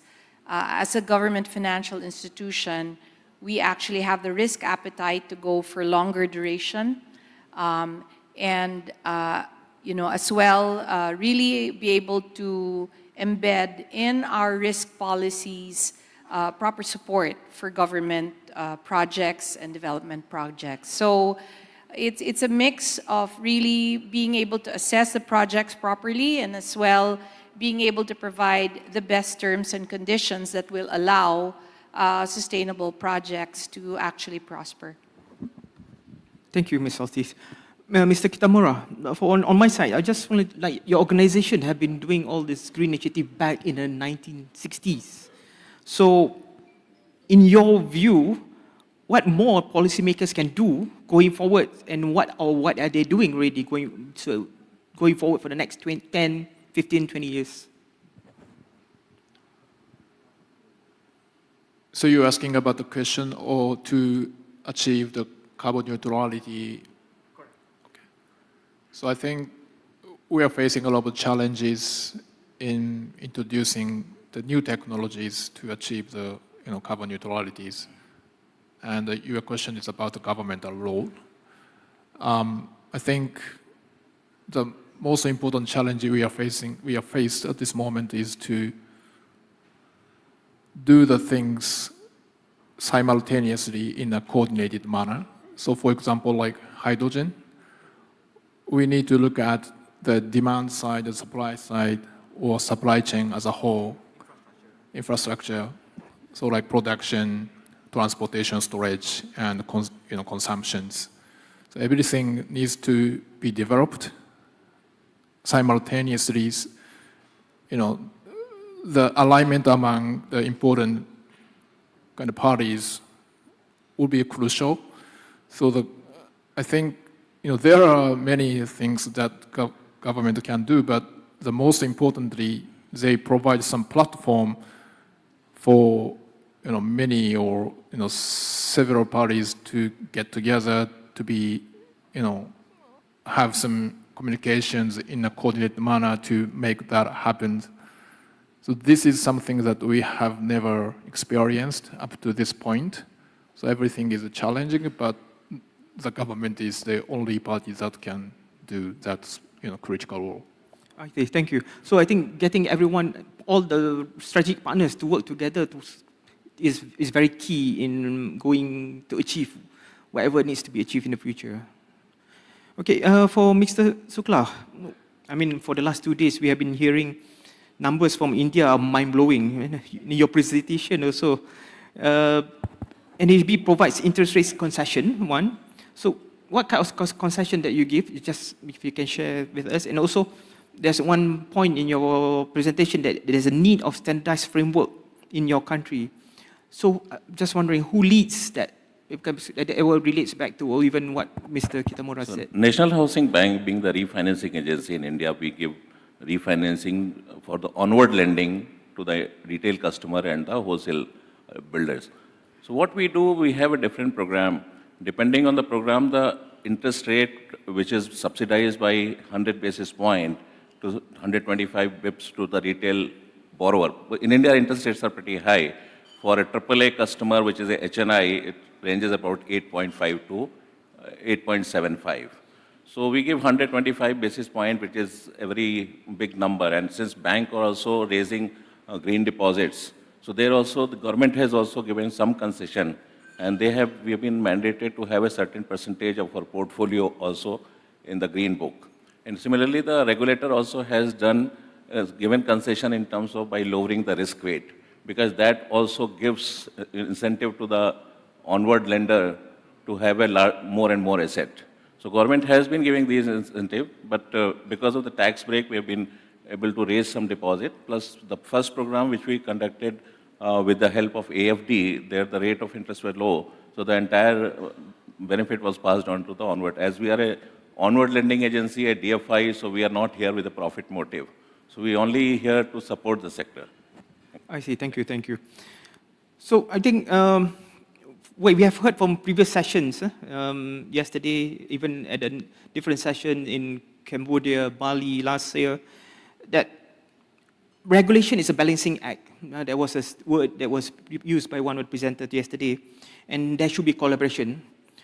As you mentioned much earlier, Mr. Mahir, as a company that embarks into all this green initiative, what are the key challenges you're facing, and what is your aspiration and wish list?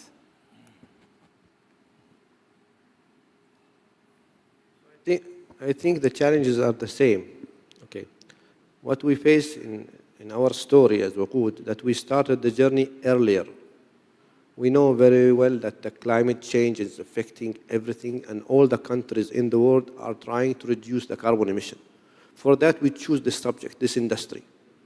Okay, once we started, it was a shock that we don't have any regulations yet in the country, and even in the area, in GCC. What we need, the key challenge is, without regulations, we cannot continue our business.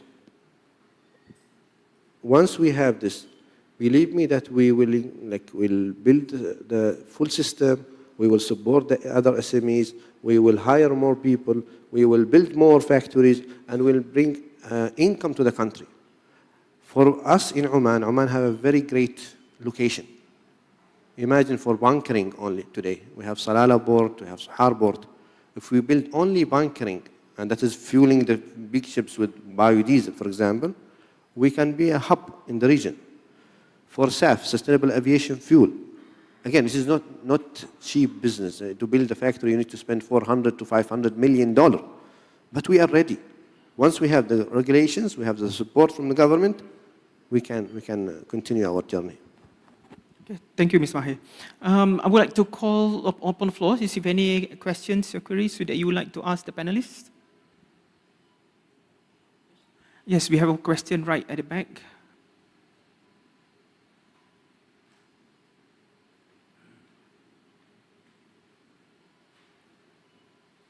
The tall gentleman on the left-hand side of the hall. Thank you very much. Mr. Maher, thank you very much for your impressive presentation. Just one line made me sad, because you said none of the commercial banks supported your ideas. Being a representative of a commercial bank, of course, I'm interested in what were the main three obstacles they were mentioned to you in regard of your business model. And second thing, I know both sides, working 12 years for a German DFI on the one hand, and now working again for a German commercial bank. The risk policy is different.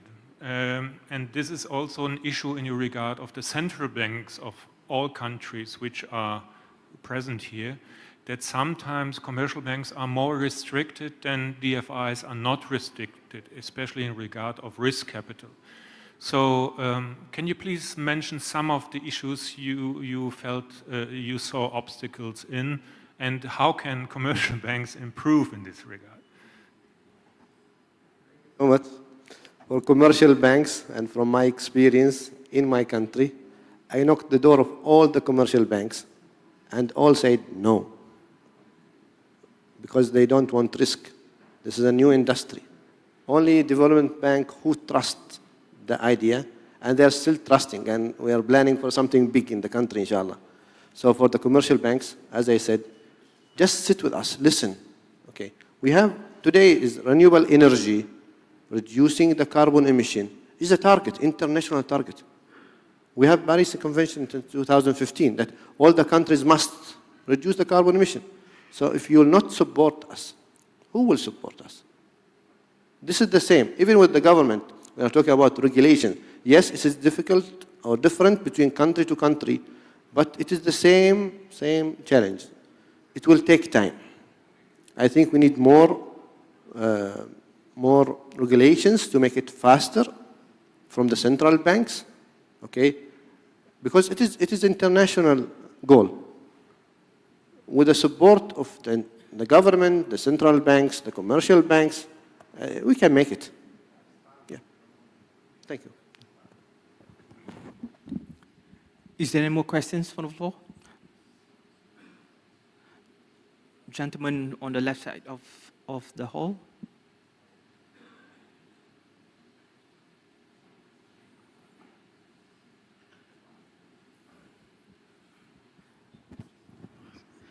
Khamis Sabahi from Development Bank. I have one question to Mr. Sanji on how can green finance mechanism be structured to mitigate the upfront cost of sustainable construction, particularly for low-income homeowners and small-scale investors. So what we have done, is for the affordable construction, affordable housing program, what we done, they're prefabricated walls and everything is there. And it is done by the fly ash bricks, which is a low carbon emission kind of products are there. So what we have done, we have mandated a policy where the low cost affordable housing, the builders who are using, we encourage them to use such materials which is low carbon emission, having less impact on the environment. We give them concessional finance, provided after the certification from the rating agency, which we have, 2 rating agencies in the country. In fact, what we are also in the process of evolving a product where we will be giving the cash incentive. Because while taking the loan, you conform to those standards and take the loan at a subsidized interest rate and post that.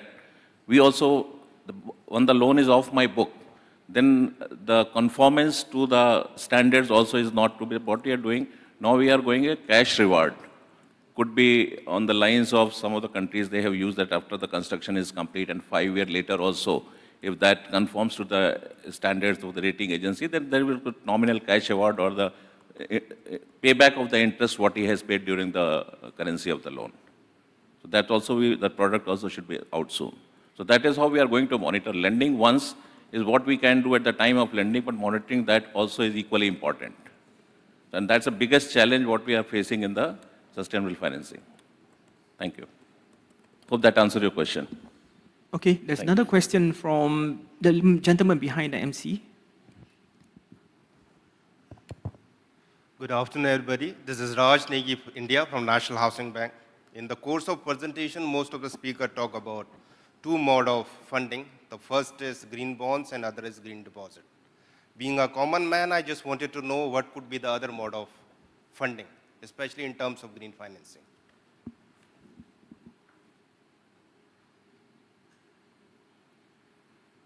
You want me to answer the question or someone can take the question? I can do that, but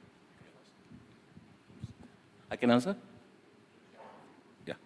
So apart from green bonds, there could be like what we have, some allocation from the subsidy from the government also. That is another mode of funding. Plus, there are international agencies also which are doing some program for the sustainable lending.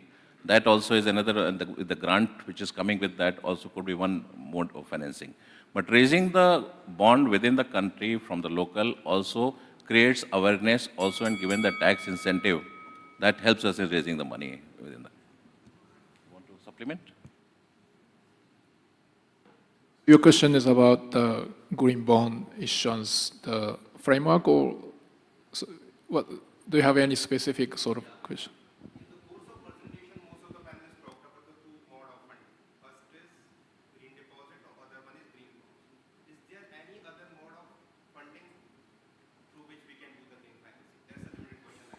Okay, so I think we have, if we define broadly, we have several certificate program, which can be similar to the green bond, including the environmental related loans or green building loan programs, or I explained in the presentation for the maritime industries, we have some certification programs, which could be provided to the companies in that sectors. We partner with the certification society.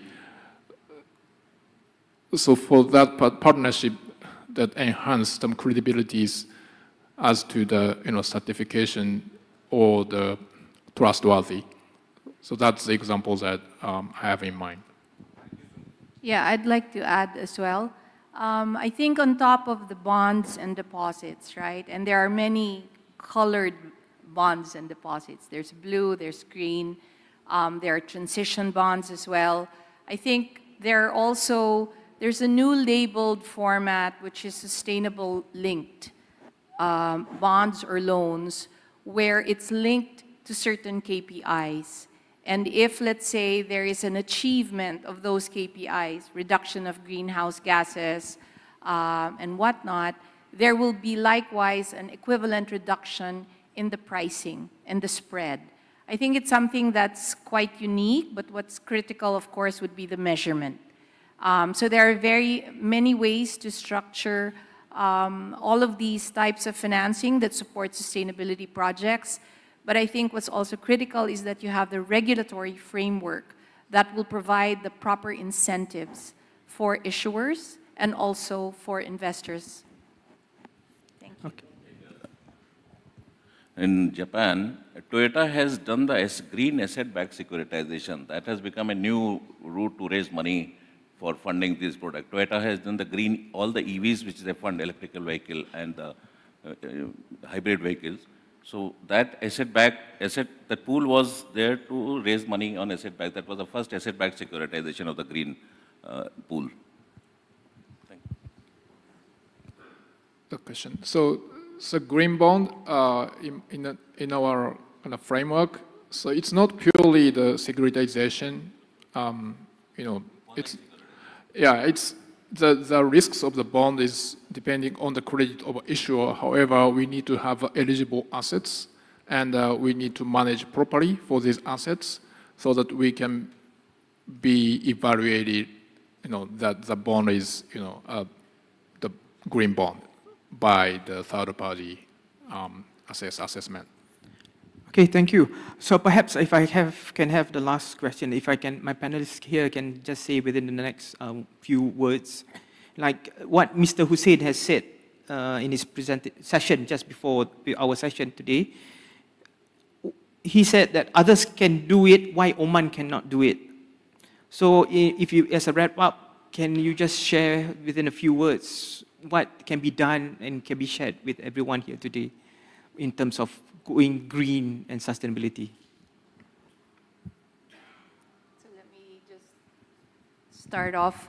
I think, going green and sustainable is really a combination of many factors. One, the proper government framework, of course, that will really encourage and provide the proper incentives and motivations for both capital to be funding those projects and for investors to actually feel comfortable with the risk that they are accepting. So one is, of course, the regulatory framework. Two is the proper understanding and capacity building of various constituents and stakeholders to support it. And I think in the Philippines, what's important, for example, for us was really the government setting an energy plan where there is a clear direction in terms of achieving clean energy, so the portfolio mix, and then how all the different stakeholders and factors end up supporting to achieve that mix. Thank you. Thank you. Mr. Kitamura? Yeah, I think there are many things that needs to be done, but so I'd like to focus on the role of the development financial institutions, because this is a forum for those institutions.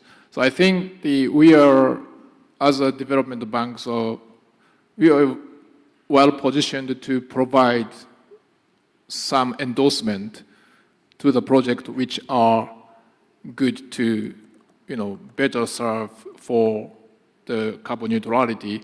So one example is the certification programs.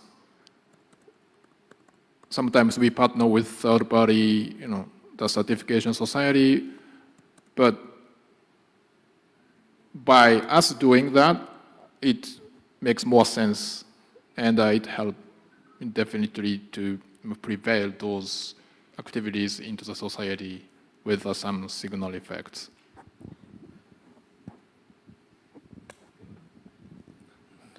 I agree with my co-panelist, and in fact, we all can do it, but if you look at the whole concept, the time it took to reach to the current stage is also pretty long.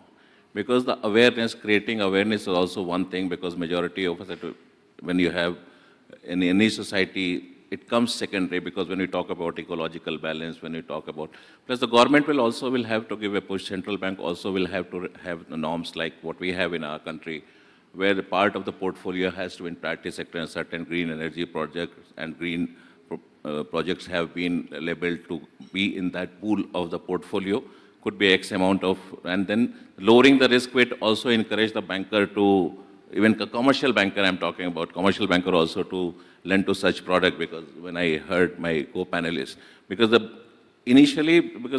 commercial banks are very focused on the return on equity. So say a certain percent of the portfolio, if they're mandated to keep in this green projects, then I'm sure that that will help all of us to achieve the goal here also. Thank you.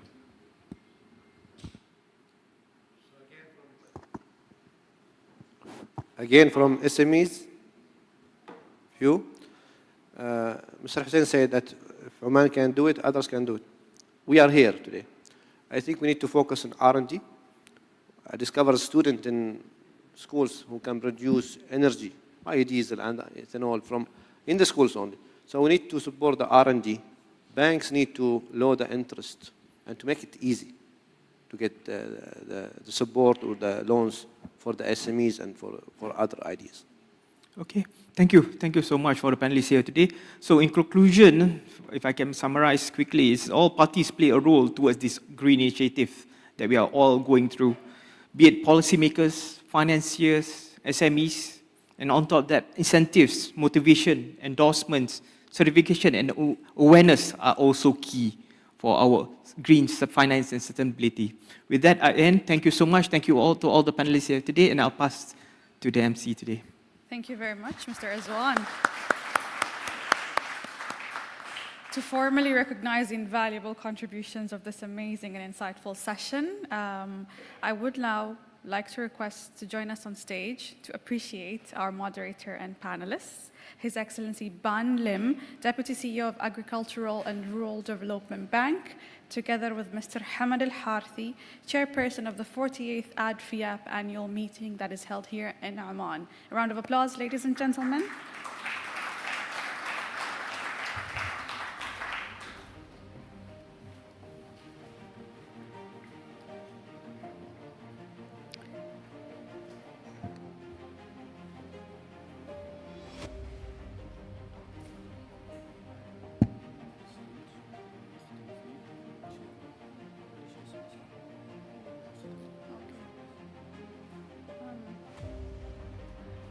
All right, starting off with the moderator, Mr. Izwan, can you please join us in between both the... Yes, perfect. A round of applause, ladies and gentlemen, for our moderator.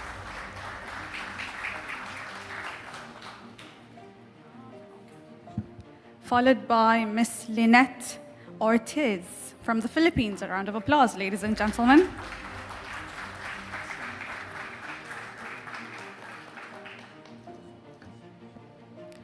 Followed by Mr. Takeo Kitamura from Japan. Round of applause.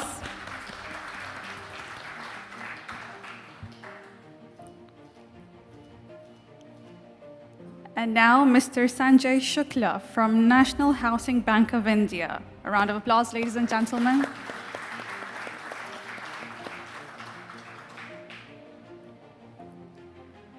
And last but not least, Mr. Maher Al-Habsi, Waqood, Sultanate of Oman. A round of applause, ladies and gentlemen.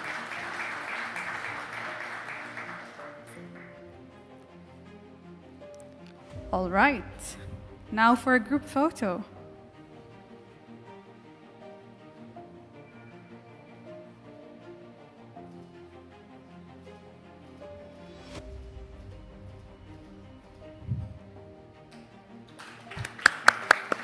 Thank you very much, gentlemen. And now I would like to invite up on stage His Excellency Dr. Kao Tak, ADFIAP Chair, for his closing remarks, and I'll come back in just to close off this particular session. Thank you very much. A round of applause for the Chair, please.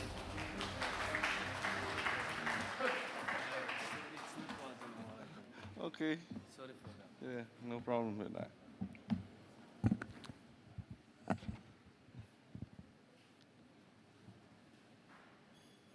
Good afternoon. I think this session we end well with a very fruitful meeting today. So I will start the closing remark by today. We don't need to wait until the evenings.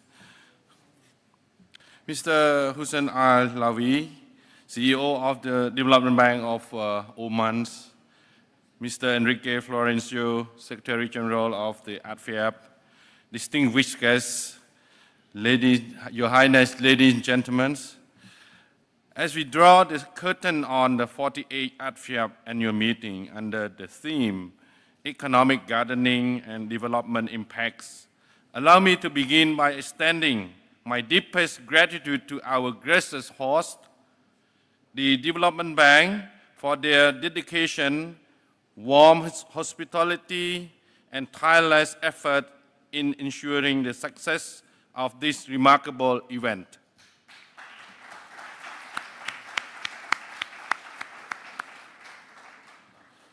To our esteemed speakers, moderator, and participants, thank you for your dynamic contributions, thoughtful insights, and unwavering commitment to advancing sustainable development. Your engagement has truly shaped the depth and direction of our dialogues, bringing to life the shared mission that united us all. I also wish to recognize the exceptional work of ADFIAP Secretariat team led by Mr. Enrique Florencio. Please join me in offering them a well-deserved round of applause.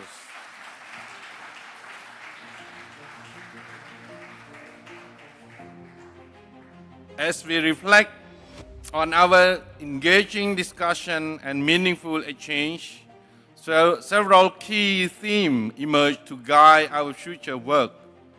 We emphasize the critical role of state-to business as a local champion of sustainable development, the need to build entrepreneurial community through financial instruments and non-financial solutions, and the importance of aligning capital with the development outcome through mission-driven finance. We also highlighted the urgency of financing resilience in the face of growing climate concerns and economic uncertainty, the necessity of meaningful impact to ensure accountability and learning, and central role of green finance in advancing climate action and sustainability. Together, the topic formed the foundation for promoting economic gardening and reaffirmed the essential role of DFI in fostering sustainable development. As we conclude this enriching forum, I would like to offer several strategic recommendations. One, I encourage DFI and policymakers to jointly strengthen support for second stage business by delivering tailored financing scheme, infrastructure investments, and policy alignment to unlock their potential as local economic engines. Second, I advocate investment in building entrepreneurial ecosystems through capacity building, digital inclusion, technical assistance, market linkage, and innovation hubs. Third one, I recommend aligning financial flow with long-term development goals to ensure investment are contributing to the resilience and sustainability of society, climate, and economy. The fourth one, I call for the public and private sector leaders to deepen cross-sector collaboration and mobilizing capital and expertise for building a strong entrepreneurial ecosystem, green and sustainable infrastructure, and digital system. On the fifth, lastly, I hope to see the continuous efforts in developing robust monitoring systems to assess the performance and outcomes of economic gardening programs using data-driven insight to improve effectiveness and share best practices and attract further investment. I sincerely thank you for being part of these transformative journeys in unwavering structures, supporting economic gardening, sustainable development outcome. May the ideas exchange and the partnership formed here in Muscat will inspire meaningful progress in your institutions and region as we remain steadfast in our commitment. Looking ahead, I'm pleased to extend a warm invitation to upcoming ADFIAP Joint International CEO Forum in Macau, China, where we will continue to deepen our shared mission by convening senior leaders, development practitioners, change makers from across the globe. And I wish Excellency, distinguished guests, ladies and gentlemen, a good health, continued success, happiness, and looking forward to our path crossing again, even more achievement to celebrate. Thank you.